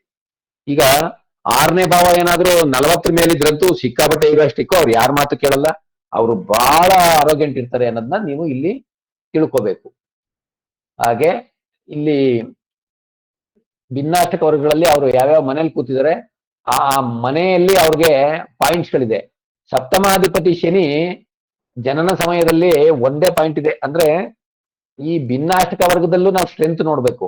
ಲಗ್ನ 3 ಇದೆ, ರವಿಗೆ 5 ಇದೆ, ಚಂದ್ರನಿಗೆ 4 ಇದೆ, ಮಂಗಳನಿಗೆ 3 ಇದೆ, ಬುಧನಿಗೆ 6 ಇದೆ, ಗುರುಗೆ 4 ಇದೆ, ಶುಕ್ರನಿಗೆ 3 ಇದೆ, ಆದ್ರೆ ಶನಿಗೆ 1 ಇದೆ. ಸೊ ಸಪ್ತಮಾಧಿಪತಿ ಭಿನ್ನಾಷ್ಟಕ ವರ್ಗದ ಸ್ಟ್ರೆಂತು ಕಡಿಮೆ ಇದೆ. ಸರ್ವಾಷ್ಟಕ ವರ್ಗದಲ್ಲೇನೋ ಚೆನ್ನಾಗಿದೆ, ಆದ್ರೆ ಶಯನ ಸುಖಕ್ಕೆ ತೊಂದರೆ 23 ಇದೆ. ತೀರಾ ಇಲ್ಲ ಅಂತ ಹೇಳಂಗಿಲ್ಲ, ಕಡಿಮೆ. ಇನ್ನು fulfilment of desire with respect ಏನು ಗೈನ್ ಇರ್ಬೋದು, ಬೇರೆ ಯಾವುದೇ ವಿಚಾರ ಇರ್ಬೋದು, ಸ್ವಲ್ಪ ಕಡಿಮೆ ಆಗಿದೆ. ಹಾಗೆ ಈಗ ಸದ್ಯಕ್ಕೆ ನಾನೇನ್ ಹೇಳ್ತೀನಿ ಅಂದ್ರೆ, ವೈವಾಹಿಕ ಜೀವನದಲ್ಲಿ ಈ ಟ್ರಬಲ್ ಚಂದ್ರ ಮಹಾದಶೆವರೆಗೂ ನಡೀತದೆ. ಅಂದ್ರೆ ಈ ವರ್ಷ ಕೊನೆಯವರೆಗೂ ನಡೀತದೆ. ಮಂಗಳ ದಶೆ ಶುರುವಾದ್ರೆ ಖಂಡಿತವಾಗ್ಲೂ ಯಾವ್ದಿಲ್ಲ ಅಂದ್ರೂ ಅವ್ರಿಗೆ ದಾಂಪತ್ಯ ಸುಖ, ಶಯನ ಸುಖ ಅಂತೂ ಗ್ಯಾರಂಟಿ ಸಿಗುತ್ತೆ.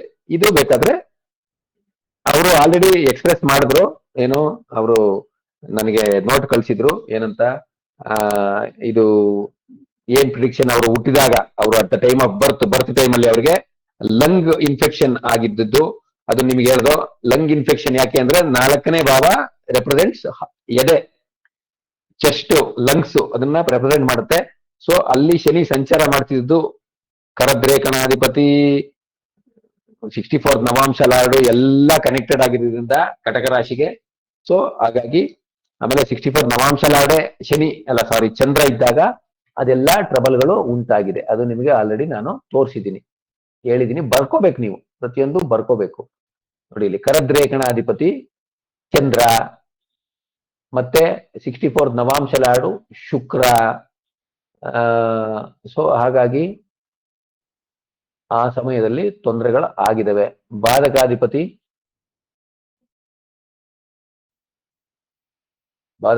ಯಾರು? ಮಂಗಳ ಬಾಧಕಾಧಿಪತಿ.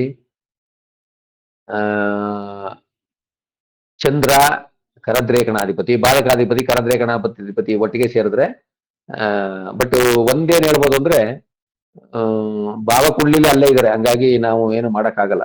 ಭಾವಕುಂಡ್ಲಿ ಅಲ್ಲೇ ಇರೋದ್ರಿಂದ ಆ ರೀತಿ ಇದೆ. ಪ್ರಶ್ನೆ ಏನಾಗಿದ್ರೆ ಕೇಳಿ. ಈಗ ಇದು ಒಂದು ಮಟ್ಟಕ್ಕೆ ನಿಮಗೆ ಅರ್ಥ ಆಗಿದೆ ಅನ್ಕೋತೀನಿ, ವಿಶ್ಲೇಷಣೆ ಜೊತೆಗೆ ಬೇಸಿಕ್ಸ್ ಗಳು ಹೇಳಿದೀನಿ ನಾನು. ಒಂದು ಜಾತಕ ಇಟ್ಕೊಂಡು ನಾನು ಸಂಪೂರ್ಣವಾಗಿ ಬಹಳ ಬೇಸಿಕ್ಸ್ ನೇ ಹೇಳ್ತೀನಿ.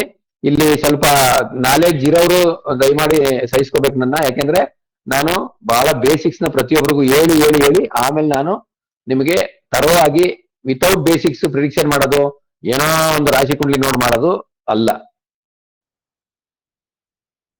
ಪ್ರಶ್ನೆಗಳು? ಒಂದು ಪ್ರಶ್ನೆ, ಈ ಇದ್ರಲ್ಲಿ ಯೋಗಿ ಅವಯೋಗಿಗಳನ್ನು ಕನ್ಸಿಡರ್ ಮಾಡ್ಬೇಕಾ ಸರ್? ಖಂಡಿತವಾಗ್ಲೂ ಮಾಡಬೇಕು. ಯೋಗಿ, ಅವಯೋಗಿ, ಸಹಯೋಗಿ.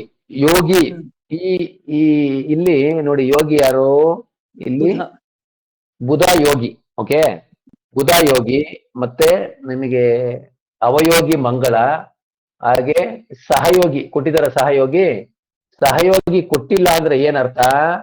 ನೀವು ಇದರಲ್ಲಿ ಅವಯೋಗಿನೇ ಸಹಯೋಗಿ ಆಗಿರ್ತಾನೆ ಅಂದ್ರೆ ಯೋಗಿ ನಕ್ಷತ್ರ ಎಲ್ಲಿ ಕೂತಿದೆ ಅದರ ಅಧಿಪತಿನೇ ಡೂಪ್ಲಿಕೇಟಿವ್ ಆಗಿ ಇರ್ತೀನಿ. ಅದನ್ನ ತಿಳ್ಕೊಬೇಕು. ಏನ್ ಮಾಡ್ಬೇಕು, ಅದರ್ಸ್ ಹೋಗಿ, ಅದರ್ಸ್ ಅಲ್ಲಿ ನಿಮ್ಗೆ ನೀಟಾಗಿ ಕ್ಲಾರಿಫಿಕೇಶನ್ ಸಿಕ್ಬಿಡ್ತದೆ. ಈ ಕಡೆ ನಾನು ಒತ್ತಿದೆ ಅದರ್ಸ್ ಅಂತ, ನೀವು ನೋಡಿದ್ರು ಏನೋ ಗೊತ್ತಿಲ್ಲ, ಅದನ್ನ ಕನ್ಸಿಡರ್ ಮಾಡಬೇಕು. ಅದು ಕಂಪ್ಲೀಟ್ ಒಂದಿನ ನಿಮಗೆ ಸಪರೇಟ್ ಆಗಿ ಮಾಡ್ಕೊಡ್ತೀನಿ.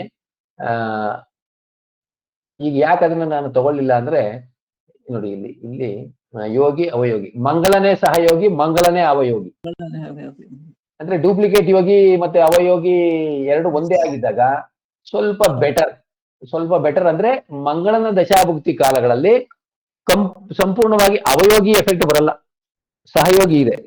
ಆಮೇಲೆ ಇನ್ನೊಂದು ಬಹಳ ಮುಖ್ಯವಾದ ವಿಚಾರ, ಯೋಗಿ ನಕ್ಷತ್ರದಲ್ಲಿ ಅಂದ್ರೆ ಬುಧನ ನಕ್ಷತ್ರದಲ್ಲಿ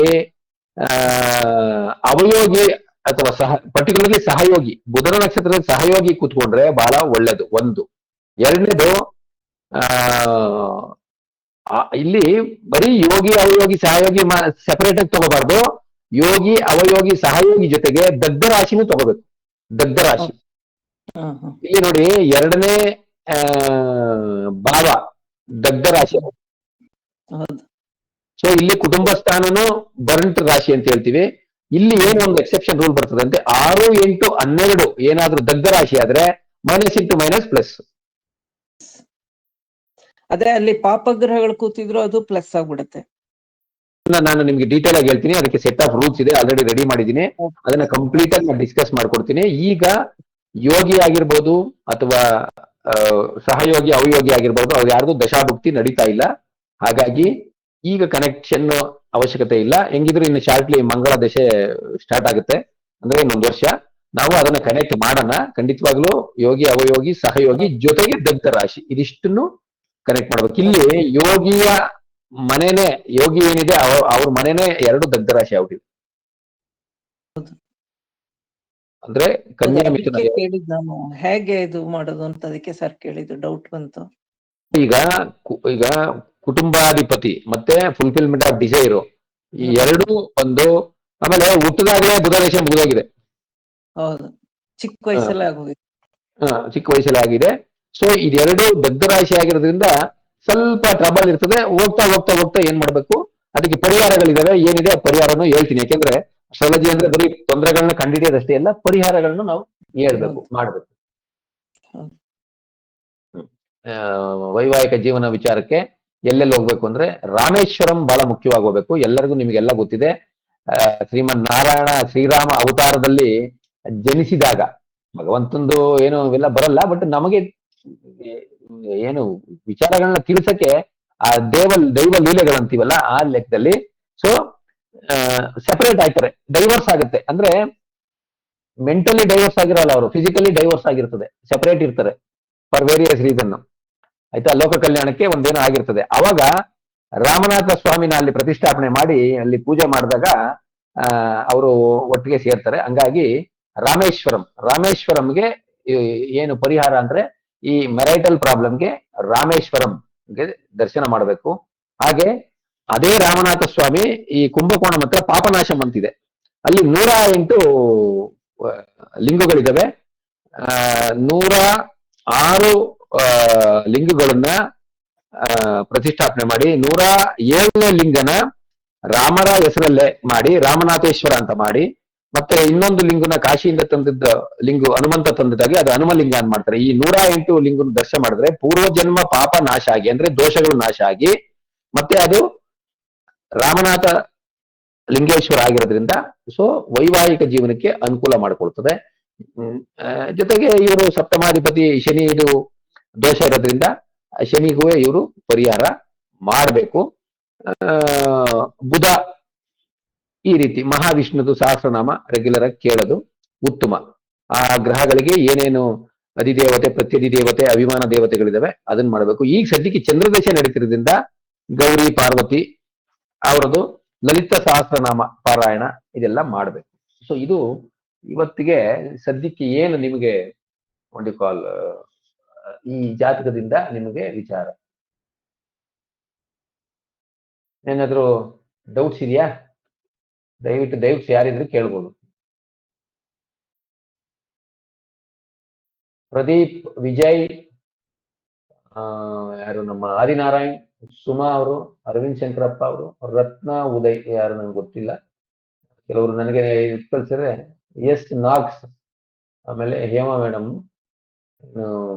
ಸುಜಯಲಕ್ಷ್ಮಿ ಅವರೇನೋ ಕೇಳ್ತೀರಿ. ನಾನು ಅವ್ರನ್ನ ಇದಕ್ಕೆ ಆಡ್ ಮಾಡ್ಕೊಂಡಿದ್ದೀನಿ ಕಾಣುತ್ತೆ, ಅದನ್ನ ನಾನೊಂದು ಪರ್ಸನಲ್ ಆಗಿ ಮೆಸೇಜ್ ಕಳಿಸ್ತೀನಿ, ಆಮೇಲೆ ಅವ್ರಿಗೆ ಇದು ಬರೋದು ಮಾಡ್ತೀನಿ.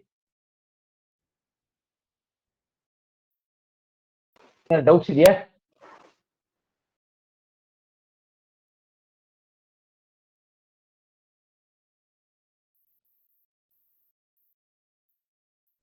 ಮಾತಾಡಿ ಯಾರಾದ್ರು. ನಮಸ್ತೆ ಸರ್.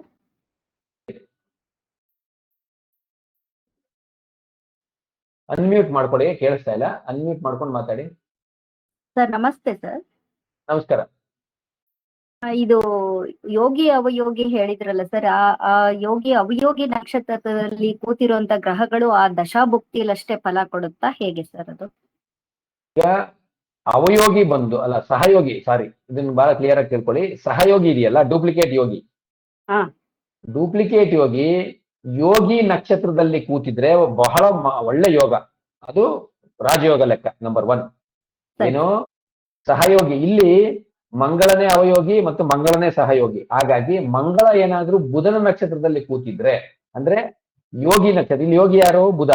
ಅದು ಒಳ್ಳೆ ಯೋಗ ಆಗುತ್ತೆ. ಅದು ಯಾವಾಗ ಪೂರ್ಣ ಫಲ ಬರ್ತದೆ ಅಂದ್ರೆ ಬುಧನ ದಶಾಕಾಲದಲ್ಲಿ, ಮಂಗಳನ ದಶಾಕಾಲದಲ್ಲಿ ಒಳ್ಳೆ ಫಲ ಬರ್ತದೆ. ಬಹಳ ಅತ್ಯಂತ ಹೆಚ್ಚು ಫಲ ಯಾವಾಗ ಬರ್ತದೆ? ಬುಧ ದಶೆ ಮಂಗಳ ಭುಕ್ತಿಯಲ್ಲಿ ಇದು ಹೆಚ್ಚು ಫಲ ಬರ್ತದೆ. ಒಂದು. ಎರಡನೇದು ಬೇರೆ ದಶಾಗಳಲ್ಲಿ ಫಲ ಆ ಗ್ರಹಗಳು ಶುಭವಾಗಿದ್ರೆ, ಲಗ್ನಕ್ಕೆ ಶುಭವಾಗಿದ್ದು ಜೊತೆಗೆ ಎಲ್ಲಾ ರೀತಿಯಲ್ಲೂ ಬಲ ಇದ್ರೆ ಆ ದಶೆಗಳಲ್ಲೂ ಈ ಭುಕ್ತಿಗಳಲ್ಲಿ ಫಲ ಬರ್ತದೆ. ಅಂದ್ರೆ ಚಂದ್ರದಶೆ ಬುಧ ಭುಕ್ತಿಯಲ್ಲೂ ಫಲ ಬರ್ತದೆ. ಭುಕ್ತಿಗಳಲ್ಲಿ ಏನೋ ನೀವು ಫಲವನ್ನ ಅನುಭವಿಸುವಷ್ಟು ನಿಮಗೆ ಅಲ್ಲ, ಅನುಭವಕ್ಕೆ ಬರುವಷ್ಟು ಲೆವೆಲ್ ಬರ್ತದೆ. ಪ್ರತ್ಯಂತರ ದಶ, ಪ್ರಾಣದಶ, ಸೂಕ್ಷ್ಮ ದಶ, ದೇಹ ದಶದಲ್ಲೆಲ್ಲ ಅಷ್ಟು ಫೀಲ್ ಆಗಲ್ಲ, ಗೊತ್ತಾಗಲ್ಲ. ಶಾರ್ಟ್ ಟೈಮ್ ಇರುತ್ತಲ್ಲ, ಗೊತ್ತಾಗಲ್ಲ ಸರ್. ಕರೆಕ್ಟ್. ಶಾರ್ಟ್ ಟೈಮ್ ಒಂದಲ್ಲ, ಆದ್ರೂ ಅಷ್ಟು ನಿಮಗೆ ಶಾರ್ಟ್ ಟೈಮ್ ಅಷ್ಟೇ ಅಲ್ಲ, ಅಷ್ಟು ಸ್ಟ್ರೆಂತ್ ಇರಲ್ಲ ಸರಿ. ಆ ಅಧಿಪತಿಗಳಿಗೆ. ಅಂದ್ರೆ ಅದು ಎಸ್ಪೆಷಲಿ ಕರದ್ರೇಕಣಾಧಿಪತಿಗಳು 64 ನವಾಂಶ ಲಾರ್ಡ್ಗಳು, ಇವರು ಸೂಕ್ಷ್ಮ ದೇಹ ಅಂತ ದಶೆಗಳಲ್ಲೂ ಟಕ್ ಅಂತ ಹಿಂಗೆ ಒಡೆದು ಹೋಗ್ಬಿಡ್ತಾರೆ. ಈ ಒಂದು ಆಕ್ಸಿಡೆಂಟ್ ಇನ್ನೊಂದು ಏನೋ ಬರ್ತಾವಲ್ಲ ಅಂತವಾಗ್ತವೆ. ಹಾ ಸರಿ. ಹಂಗ್ ಹೊಡೆದಾಗ ಏನಾಗುತ್ತೆ, ಅದು ಆಗದೆ ಫ್ರಾಕ್ಷನ್ ಆಫ್ ಮಿನಿಟ್ಸ್ ಅವರ್ಸ್ ಅಲ್ಲಿ, ಬಟ್ ಹಾ. ಸಫರಿಂಗ್ ಲಾಂಗ್ ಇರ್ತದೆ. ಸರಿ. ಇಲ್ಲಿ ಬೇರೆದು ಶುಭ ಏನಾಗುತ್ತೆ, ಏನೋ ಒಂದು ಒಳ್ಳೇದಾಯ್ತಾ ಅದನ್ನ ಮರ್ತು ಬಿಡ್ತೀವಿ ನಾವು. ಒಳ್ಳೇದನ್ನ ಜನ ನಾವೇನ್ ಮಾಡ್ತೀವಿ, ಕ್ಯಾರಿ ಮಾಡಲ್ಲ. ಈ ನೋವು ಆದ್ರೆ ನೋವು ಅಂತ ಅದನ್ನ ಹೌದು. ಸಫರಿಂಗ್ ಕರ್ಮ ಇರ್ತದಲ್ಲ, ಹಂಗಾಗಿ ಅದು ಫೀಲ್ ಆಗುತ್ತೆ. ಬಟ್ ಇದು ಶುಭ ಆಗುತ್ತೆ, ಏನೋ ಒಂದು ಆಗುತ್ತೆ. ಎಲ್ಲೋ ರೋಡಲ್ಲಿ ಹೋಗ್ಬೇಕಾದ್ರೆ ಒಂದು 100 ರೂಪಾಯಿ ಸಿಗುತ್ತೆ, 100 ರೂಪಾಯಿ ಎಲ್ಲ ಅಂತ ಸುಮ್ಮನೆ ಆಗ್ಬಿಡ್ತೀವಿ. ಅದು ಒಂದು, ಅಂದ್ರೆ ಎಕ್ಸಾಂಪಲ್ ಹೇಳದ್ ನಾನು, ಒಂದು ಸಿಂಪಲ್ ಎಕ್ಸಾಂಪಲ್. ಗೊತ್ತಾಯ್ತು ಅಂದ್ರೆ ಸರ್. ಆ ಆ, ಪ್ರತ್ಯಂತರ ದಶ, ಪ್ರಾಣದಶ, ಸೂಕ್ಷ್ಮ ದಶೆಗಳಲ್ಲಿ ಆಗೋನ ನಾವು ಬೇಸಿಕಲಿ ಹ್ಯೂಮನ್ ಬೀಯಿಂಗ್ ಜ್ಞಾಪಕ ಇಟ್ಕೊಳ್ಳಲ್ಲ ಅಷ್ಟೇ. ಹೌದು ಸರಿ ಸರಿ ಸರ್. Okay sir. ಇದಲ್ದೇನೆ ಇಲ್ಲಿ ಇನ್ನೊಂದು ಪಾಯಿಂಟ್ ನಾನು ಮುಂದಕ್ಕೆ ನಿಮ್ಗೆ ಹೇಳ್ಬೇಕು ಎಲ್ಲರಿಗೂ, ಏನಂದ್ರೆ ದಶಾನಾಥನಿಗೂ ಭುಕ್ತಿನಾಥನಿಗೂ ಮ್ಯೂಚುವಲ್ ಪೊಸಿಷನ್, ಅದು ಒಂದು ನೀವು ತಿಳ್ಕೋಬೇಕು. ಈಗ ಚಂದ್ರದಶೆ ಚಂದ್ರಭುಕ್ತಿ ಆಯ್ತು, ಚಂದ್ರದಶೆ ಮಂಗಳ ಭುಕ್ತಿ 1-1 ಕೇಂದ್ರದಲ್ಲಿದ್ರೆ, ಚಂದ್ರದಶೆ ರಾಹು ಭುಕ್ತಿ 1-4, ಚಂದ್ರದಶೆ ಗುರು ಭುಕ್ತಿ 10-4, ಚಂದ್ರನಿಂದ ಗುರು 10, ಅಲ್ಲಿಂದ ಇದು. ಈ ರೀತಿ ಯಾವ್ಯಾವ ಚಾರ್ಟ್ಗಳಿಗೆ ಸಂಬಂಧ ಇದೆ ಆ ಚಾರ್ಟ್ಗಳಿಗೆಲ್ಲ ನೋಡ್ಬೇಕು. ಈಗ ನಾವು ಮದುವೆ ಅಂತ ನೋಡಿದ್ರೆ ಅದಕ್ಕೆ ನೋಡ್ಬೇಕು, ಪ್ರೊಫೆಷನ್ ಅಂತ ನೋಡಿದ್ರೆ ಅದಕ್ಕೆ ನೋಡ್ಬೇಕು. ಇವ್ರದ್ದು ಸದ್ಯಕ್ಕೆ ಪ್ರೊಫೆಷನ್ ಒಂದು ಸುಮ್ಮನೆ ಒಂದು ಜಸ್ಟ್ ಗ್ಲಾನ್ಸ್. ಇವರ ಚಂದ್ರದಶಿ ಕಾಲದಲ್ಲಿ ದಶಮಾಂಶ ಎಲ್ಲರಿಗೂ ಕಾಣ್ತಿದೆ ಅಲ್ವಾ? ಚಂದ್ರದಶೆಯ ಆದಿ ಭಾಗದಲ್ಲಿ, ಅಂದ್ರೆ ಚಂದ್ರದಶೆನ ನಾವು ಯಾವುದೇ ದಶೆನಾಗ್ಲಿ 3 ಭಾಗ ಮಾಡಬೇಕು. ಯಾಕೆಂದ್ರೆ ನಾವು ಇಲ್ಲಿ ದ್ರೇಕಣ ಪ್ರಿನ್ಸಿಪಲ್ ಸ್ವಲ್ಪ ಅಪ್ಲೈ ಮಾಡ್ಕೋಬೇಕು. ದ್ರೇಕಣ ಚಂದ್ರದಶೆ, ಚಂದ್ರ ಬಂದು 8 ಡಿಗ್ರಿಯಲ್ಲಿ ಇರೋದ್ರಿಂದ ಚಂದ್ರದಶೆಯ ಮೊದಲನೇ 3.3 ವರ್ಷದಲ್ಲಿ ಸ್ವಲ್ಪ ಶುಭ ಫಲ ಕೊಟ್ಟಿದೆ. ಯಾಕೆಂದ್ರೆ ಚಂದ್ರ ವ್ಯಾಧಿಪತಿ ಆಗಿರೋದು ಶುಭ ಫಲ ಕೊಟ್ಟಿದೆ. ಅದಾದ ನಂತರ ಯಾವ್ಯಾವ ಗ್ರಹಗಳು ಎಲ್ಲೆಲ್ಲಿದ್ದಾರೆ ಅದ್ರ ಪ್ರಕಾರ ರಿಸಲ್ಟ್ ಕೊಟ್ಟಿರ್ತದೆ. ಆದ್ರೆ ಪ್ರೊಫೆಷನ್ ವೈಸು ಏನು, ರಾಹು ಭುಕ್ತಿ, ಶನಿ ಭುಕ್ತಿ, ಬುಧ ಭುಕ್ತಿ, ಕೇತು ಭುಕ್ತಿಯಲ್ಲಿ ಫಲ ಇರಲ್ಲ. ಯಾಕೆಂದ್ರೆ ಅವು ದುಸ್ಥಾನದಲ್ಲಿದ್ದಾವೆ. ದಶಮಾಂಶದಲ್ಲಿ ದುಸ್ಥಾನದಲ್ಲಿದ್ದಾಗ ಫಲ ಕೊಡಲ್ಲ. ಚಂದ್ರದಶೆ ಶುಕ್ರ ಭುಕ್ತಿಯಲ್ಲಿ ಸ್ವಲ್ಪ ಪ್ರೊಫೆಷನ್ ಅಲ್ಲಿ ಅಪ್ಲಿಫ್ಟ್ಮೆಂಟ್ ಆಗಿರ್ಬೋದು. ಈವನ್ ರವಿ ಭುಕ್ತಿಯಲ್ಲೂ ಆಗಿರ್ತದೆ. ಇನ್ನು ಮಂಗಳ ಭುಕ್ತಿ, ರಾಹು ಭುಕ್ತಿಯಲ್ಲಿ ನೆಗೆಟಿವ್ ಆಗಿರಲ್ಲ. ಯಾಕೆಂದ್ರೆ ರಾಶಿ ಕುಂಡಲಿಯಲ್ಲಿ ರಾಹು ಪುಷ್ಕರಾಂಶದಲ್ಲಿದೆ, ಹಾಗೂ ಮಂಗಳ ಪುಷ್ಕರಾಂಶದಲ್ಲಿರೋದ್ರಿಂದ ದಶಮಾಂಶದಲ್ಲಂತೂ ಮಂಗಳನ ಪೀರಿಯಡ್ ಅಲ್ಲಿ, ಅಂದ್ರೆ ಚಂದ್ರದಶೆ ನಿಮಗೆ ಚಂದ್ರದಶೆ ಚಂದ್ರಭುಕ್ತಿ, ಚಂದ್ರದಶೆ ಮಂಗಳ ಭುಕ್ತಿ, ಚಂದ್ರದಶೆ ರಾಹು ಭುಕ್ತಿ, ಇದಿಷ್ಟು ಫಸ್ಟ್ ಹಾಫ್ ಅಲ್ಲಿ ಬರ್ತದೆ ನೋಡಿ. ಅಲ್ಲಿ ಚಂದ್ರದಶೆ ಶುರುವಾದಾಗ 3.3 ಸಮಥಿಂಗ್ ವಯಸ್ಸು ಅಂದ್ರೆ ವರ್ಷ, ಅಂದ್ರೆ ಡಿಸೆಂಬರ್ ಅಂದ್ರೆ 16, 17, 18 ನೋಡ್ರಿ, ಅಕ್ಟೋಬರ್ 18ರವರೆಗೆ ಚಂದ್ರ ಚಂದ್ರ, ಚಂದ್ರಮಂಗಳ, ಚಂದ್ರ ರಾಹು, ಇದೊಂದು ಬ್ಯೂಟಿಫುಲ್ ಪ್ರಿಡಿಕ್ಷನ್ ಮೆಥಡ್. ಇಲ್ಲೇನಾಗಿದೆ, ಚಂದ್ರ ದಶಮಾಂಶ ಕುಂಡಲಿಯಲ್ಲಿ 8ನೇ ಡಿಗ್ರಿಯಲ್ಲಿ ಇರೋದ್ರಿಂದ ಅವರ ದಶಾಕಾಲ್ದಿಯ ಮೊದಲ ಭಾಗದಲ್ಲಿ, ಅಂದ್ರೆ 3 ಭಾಗ ಮಾಡಿದ್ರೆ ಮೊದಲ ಭಾಗದಲ್ಲಿ ರಿಸಲ್ಟ್ ಕೊಡ್ತಾರೆ. ಆ ಮೊದಲ ಭಾಗದಲ್ಲಿ ಏನಾಗಿದೆ, ಮಂಗಳ ಭುಕ್ತಿ ಇದೆ, ರಾಹು ಭುಕ್ತಿ ಇದೆ. ಮಂಗಳ ರಾಹು 2 ಪುಷ್ಕರಾಂಶದಲ್ಲಿರೋದ್ರಿಂದ ಅವರಿಗೆ ಬೇಕಾದ್ರೆ ಅವರು ನೆಕ್ಸ್ಟ್ ರಿಪ್ಲೈ ಮಾಡ್ಲಿ, 2016, 17, 18 ವಾಸ್ ಪ್ರೊಫೆಷನಲಿ ಗುಡ್ ಅಂತ. ಇದು ನನ್ನ ವಿಚಾರ. ನೆಕ್ಸ್ಟ್ ಅವ್ರು ಹೇಳ್ಬೇಕು, ಏನದು ನಿಜವಾಗ್ಲೂ ಪ್ರೊಫೆಷನ್ ಅಲ್ಲಿ ಸ್ವಲ್ಪ ಬೆಟರ್ಮೆಂಟ್ ಇತ್ತಾ ಇಲ್ವಾ ಅಂತ ಅವ್ರು ಹೇಳ್ಬೇಕು. ಯಾಕೆಂದ್ರೆ ದಶಮಾಂಶದಲ್ಲಿ ರಾಹು 6ರಲ್ಲಿದ್ರು ಸ್ವಲ್ಪ ಏನೋ ಒಂಚೂರು ಸಣ್ಣ ಪುಟ್ಟ ಹೋರಾಟ ಆಗಿರ್ಬೇಕು ಏನೋ ಅವರ ವರ್ಕ್ ಪ್ಲೇಸ್ ಅಲ್ಲಿ, ಬಟ್ ಇವರೇ ಗೆದ್ದಿರ್ತಾರೆ. ಯಾಕೆಂದ್ರೆ ಈ ಪಾಪಗ್ರಹಗಳು 6ನೇ ಮನೆಯಲ್ಲಿದ್ರೆ ಸ್ವಲ್ಪ ಕಾಂಪಿಟೆನ್ಸ್, ಹೋರಾಟ ಶಕ್ತಿ ಚೆನ್ನಾಗಿರ್ತದೆ. ನೆಕ್ಸ್ಟ್ ಮಂಗಳ ಅವಯೋಗಿ ಆಗಿದ್ರು ಸಹಯೋಗಿ ಆಗಿರೋದ್ರಿಂದ ತೊಂದರೆ ಕೊಟ್ಟಿರಲ್ಲ. ಏನು ಚಂದ್ರದಶ ಮಂಗಳ ಭುಕ್ತಿಯಲ್ಲಿ. Any other question?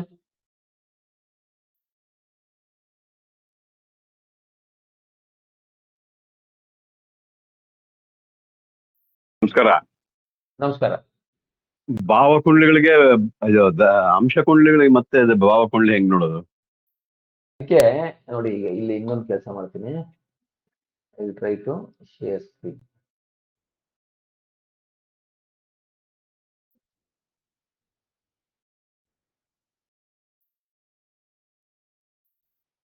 ಜಗನ್ನಾಥ ಹೊರ ಡೆಸ್ಕ್ಟಾಪ್ ಆ್ಯಪ್ ಇದೆ, ಡೆಸ್ಕ್ಟಾಪ್ ಆಪ್ ಆಯ್ತಾ. ಜಗನ್ನಾಥ ಅವರ ಇಲ್ಲಿ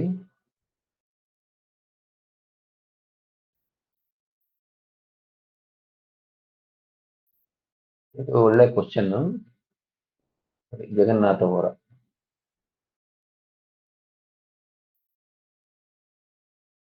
ಸ್ಕ್ರೀನ್ ಕಾಣ್ತಿದ್ಯಾ? ಆ ಕಡೆ ಈ ಕಡೆ ಮೂವ್ ಮಾಡ್ಬೇಕು. ಹೇಮಾವತಿ ಮೇಡಮ್ ಅವತ್ತು ಕಾಣಲ್ಲ ಅಂತಿದ್ರು, ಹಿಂದೆ ಮುಂದೆ ಮೂವ್ ಮಾಡೋದು. ಆ ಕಡೆ ಕಾಣಿಸ್ತಾ ಇದೆ. ಈಗ ರಾಶಿ ಕುಂಡ್ಲಿ ಇದೆ, ಇಲ್ಲಿ ಕೆಳಗಡೆ ಭಾವ ಚಲಿತ ಕುಂಡ್ಲಿ ಅಂತಿದೆ. ಇದ್ರ ಮೇಲೆ ರೈಟ್ ಕ್ಲಿಕ್ ಮಾಡ್ತೀನಿ. ಇದು ಡೆಸ್ಕ್ಟಾಪ್ ಅಲ್ಲಿ ಮಾತ್ರ ಅವೈಲೇಬಲ್, ಇದು ಆಪ್ ಇಲ್ಲ. ಇದು ರೈಟ್ ಕ್ಲಿಕ್ ಮಾಡಿದೆ, ಇಲ್ಲಿ ಭಾವ ಚಕ್ರ ಆರ್ ಚಲಿತ ಚಕ್ರ ಅಂತ ಬಂತು. ಕರೆಕ್ಟಾ? ಇದು ಎಲ್ಲರಿಗೂ ಯಾರಿಗೂ ವಾಯ್ಸ್ ಕೇಳ್ತಿಲ್ಲ, ಅನ್ಮ್ಯೂಟ್ ಮಾಡಿ ಮಾತಾಡಿ. ಕಾಣಿಸ್ತಾ ಇದೆ ಸರ್. ಈಗ ನವಾಂಶ ತಗೊಳ್ಳೋಣ. ಇದು ಯಾವ್ದೋ ಜನರಲ್ಲು, ಆದ್ರೆ ಈಗ ಒಂದು ಕೆಲಸ ಮಾಡೋಣ, ಇದನ್ನ ಒಂಚೂರು ಡೀಟೇಲ್ ಹಾಕೋಣ. ಇದನ್ನ ಡೀಟೇಲ್ ಹಾಕಿದ್ರೆ ಬೆಟರ್. ಹಾಕೋಣ ಈಗ ಒಂದು ನಿಮಿಷ.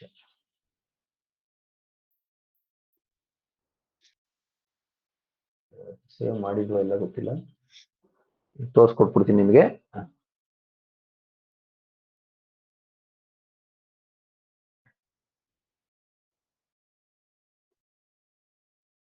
ಆಮಾ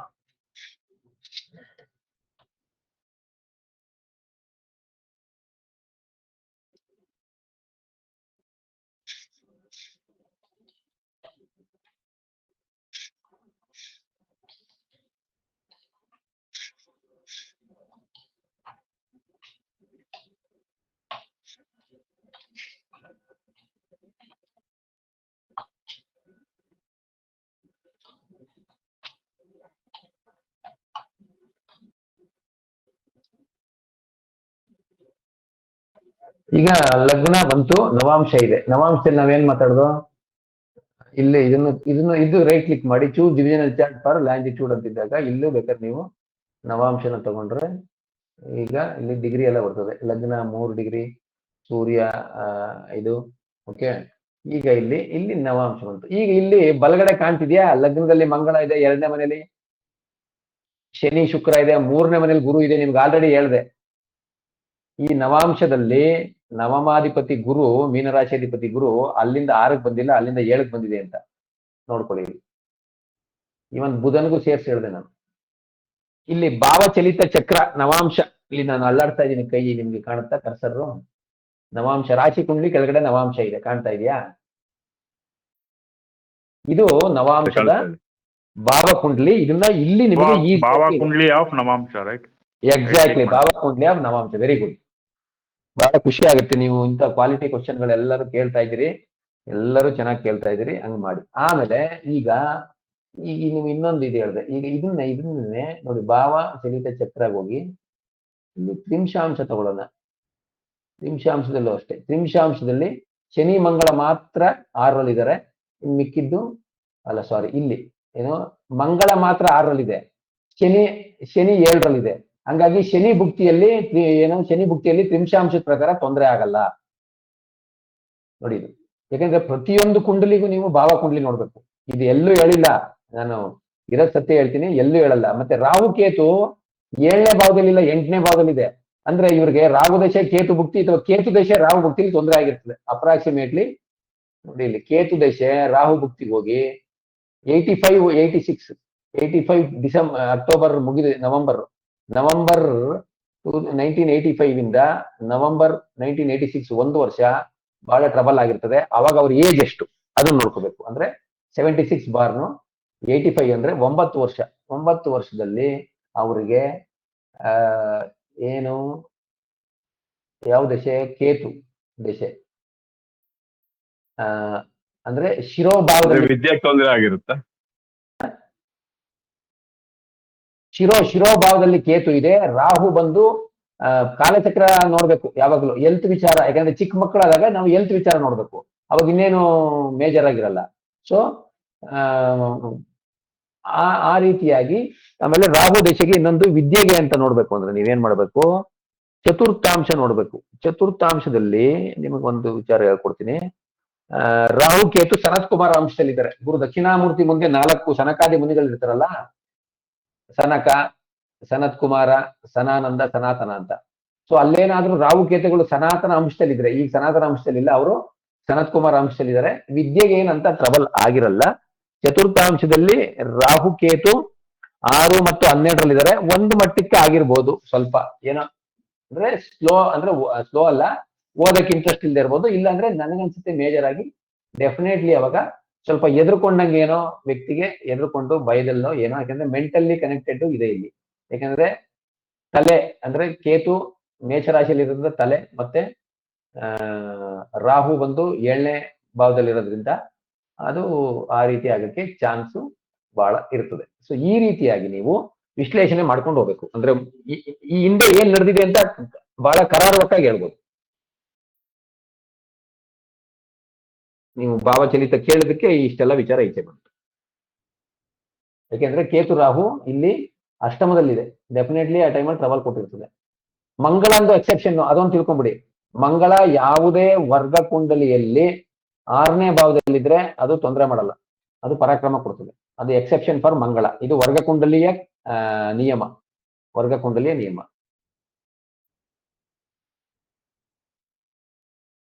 ಇನ್ನೇನಾದ್ರೂ ಪ್ರಶ್ನೆ ಇದೆಯಾ?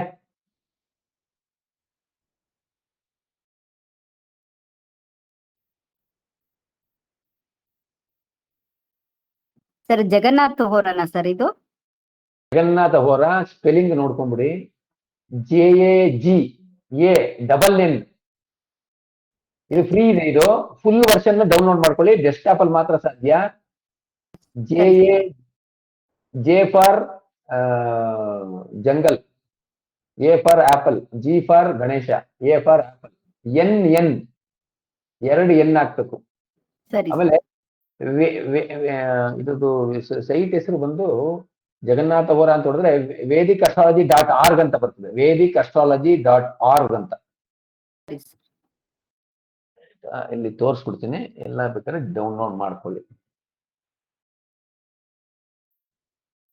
ಜಗನ್ನಾಥ ಹೋರ ಹೊಡೆದ್ರೆ ನೋಡಿ, ವೇದಿಕ್ astrology.org ಅಂತ ಕಾಣ್ತಾ ಇದೆ ಸ್ಕ್ರೀನು.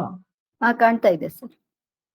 ಇಲ್ಲಿ ಜಗನ್ನಾಥ ಹೋರ ಮತ್ತೆ ಕ್ಲಿಕ್ ಮಾಡಿದ್ರೆ ನಿಮಗೆ ಇಲ್ಲಿ ಬರುತ್ತೆ. ಇಲ್ಲಿ ಕೆಳಗಡೆ ಬನ್ನಿ. ಇಲ್ಲಿ ಅಪ್ಡೇಟ್ ಅಲ್ಲ, ಶಾರ್ಟ್ ಇನ್ಸ್ಟಾಲ್ ಬೇಡಿ. JH ಫುಲ್ ಇನ್ಸ್ಟಾಲ್ 102 MB ಅಂತ ಇದೆಯಲ್ಲ, ಇದನ್ನ ಇನ್ಸ್ಟಾಲ್ ಮಾಡ್ಕೊಳ್ಳಿ. ಕಾಣ್ತಿದೆಯಲ್ಲ, ಮೂರನೇದು. ಈ ತರ ನೀವು ನಮ್ಮ ಟೆಕ್ನಾಲಜಿ, ನಮ್ಮ ಏನು ಇದನ್ನ ಉಪಯೋಗಿಸ್ಕೊಂಡು ನೀವು ಪ್ರಿಡಿಕ್ಷನ್ ನ ಆದಷ್ಟು ಕರಾರುವಕ್ಕಾಗಿ ಮಾಡ್ಬೇಕು. ಮತ್ತೆ ಡೌಟ್ಸ್? Okay sir.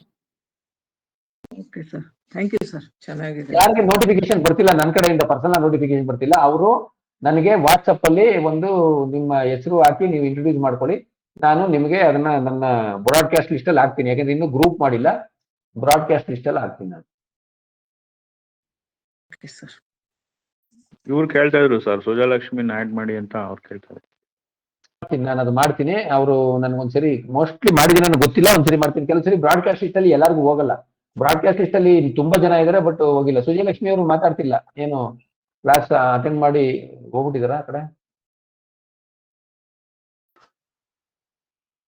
ಇಲ್ಲ ಸರ್, ಲೈನ್ ಅಲ್ಲೇ ಇದ್ದೀನಿ. ನೀವು ಮಾತಾಡ್ಲಿ ಅಂತ ಹೇಳಿದೆ ಅಷ್ಟೇ, ಏನ್ ತಿಳ್ಕೊಬೇಡಿ. ಸರಿ, ಇದೇ ಹೇಳಿ ನನಗೆ, ನಿಮ್ಗೆ ಥ್ಯಾಂಕ್ ಯು ಸರ್. ಪರ್ಸನಲ್ ಆಗಿ ಬರ್ತಾ ಇಲ್ವಾ? ಸರ್? ನಿಮಗೆ ಪರ್ಸನಲ್ ಆಗಿ ಬರ್ತಿಲ್ವಾ ನೋಟಿಫಿಕೇಶನ್ ನನ್ನ ಕಡೆಯಿಂದ? ಬರ್ತಾ ಇಲ್ಲ ಸರ್, ಬರ್ತಾ ಇಲ್ಲ ಸರ್. ಆಯ್ತು. ಸುಮಾ ಅವರು ಥ್ಯಾಂಕ್ಸ್ ಅಂದ್ರು. ಏನು ಬರ್ತಾ ಇದೆಯಾ ಸುಮಾ ಅವ್ರಿಗೆ? ಬರ್ತಾ ಇದೆ sir, thank you very much sir.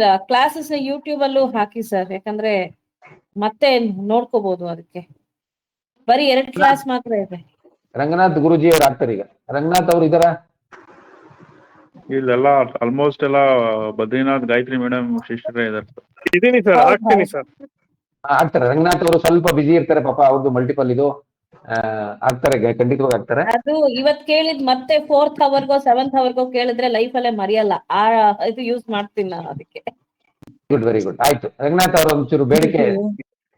ನನ್ಗೂ ನಿಮ್ದು 2 ಕ್ಲಾಸ್ ಹಿಂದಿಂದ ಅಟೆಂಡ್ ಮಾಡಕ್ಕೆ ಆಗಿಲ್ಲ ಸರ್, ಮಳೆ ಬಂದ್ ನೆಟ್ವರ್ಕ್ ಇವತ್ತು 2 ಡೇಸ್ ಅಟೆಂಡ್ ಮಾಡಿಲ್ಲ ಸರ್. ಇವತ್ತು ಫಸ್ಟ್ ಕ್ಲಾಸ್ ಸರ್, ನಮ್ದು ಅಟೆಂಡ್ ಆಗಿಲ್ಲ. ನೋಡ್ಬೇಕು. ನಮ್ಮ ರಂಗನಾಥ್ ಅವ್ರು ಖಂಡಿತವಾಗ್ಲೂ ಆಗ್ತಾರೆ. ನೀವು ಫಸ್ಟ್ ಕ್ಲಾಸ್ ಇಂದನೂ ಫಾಲೋ ಮಾಡ್ಕೊಂಡ್ ಬನ್ನಿ. ಎಲ್ಲ ನೋಟ್ ಮಾಡ್ಕೊಳ್ಳಿ. ನೀವು ಸ್ವಲ್ಪ ಹೋಮ್ ವರ್ಕ್ ಮಾಡ್ಬೇಕು, ಮತ್ತೆ ಇಲ್ಲಾಂದ್ರೆ ನಾನೇನು ಮಾಡಕ್ಕಾಗಲ್ಲ. ದಯವಿಟ್ಟು ನೀವು ಅದನ್ನ ಸ್ಟೆಪ್ ಬೈ ಸ್ಟೆಪ್ ಹೋದ್ರೆ you all will become very very expert astrologer. ಆದಷ್ಟು ಗ್ಯಾರಂಟಿ ನಾನು ಕೊಡ್ತೀನಿ. Thank you sir, thank you very much sir definitely ಮಾಡ್ತೀವಿ ಸರ್. ಕ್ಲಾಸ್ 3 ಹಾಕಿಲ್ಲ ರೆಕಾರ್ಡಿಂಗ್ ಯೂಟ್ಯೂಬ್ ಆಗ್ತಾರೆ. ಇಲ್ಲ ಇಲ್ಲ ನಾನು ಹಾಕಿಲ್ಲ. ಕರೆಂಟ್ ಹೋಗಿ ನೆಟ್ ಹೋಗಿ ಕ್ಲಾಸ್ 4 ಎರಡರಲ್ಲೂ ಹಾಕ್ತೀನಿ. ಇಲ್ಲ ಸ್ವಲ್ಪ ಡಿಲೇ ಆಗುತ್ತೆ. ಸ್ವಲ್ಪ ಅವರು is very much occupied, is very dedicated actually, is wonderful actually. ಅದು ನಮ್ ಇವತ್ತೇನ್ ಇಷ್ಟು ಮಟ್ಟಿಗೆ ನಾವು ಕ್ಲಾಸ್ ಮಾಡ್ಬೇಕು ಅಂದ್ರೆ ಸಂಪೂರ್ಣ 100% ಕ್ರೆಡಿಟ್ ನಮ್ಮ ರಂಗನಾಥ್ ಅವ್ರಿಗೆ ಹೋಗ್ಬೇಕು. ಅವ್ರು ಆಗ್ತಾರೆ, ಸ್ವಲ್ಪ ಪ್ಲೀಸ್ ಬೇರ್ ಅಷ್ಟೇ. ಓಕೆ ಸರ್, ಖಂಡಿತ ಸರ್. ಮುಗಿಸೋಣ ನಾವು. To both of you. We accept your thanks particularly for our Ranganath and thank you so much. Your encouragement ಇನ್ನೂ ಇರಬೇಕು. ಶೇರ್ ಮಾಡಿ ಪಾಪ, ಎಲ್ಲ ಬರ್ಲಿ, ನಾವು ಆಮೇಲೆ ಇದು ಮಾಡೋಣ. Okay sir. ಹ್ಞೂ sir. All the best. God bless you. ಎಲ್ಲರಿಗೂ ಒಳ್ಳೆದಾಗಲಿ. Thank you sir. Thank you, sir. very much. ಧನ್ಯವಾದ Thank you, ಸರ್. sir. ನಮಸ್ಕಾರ.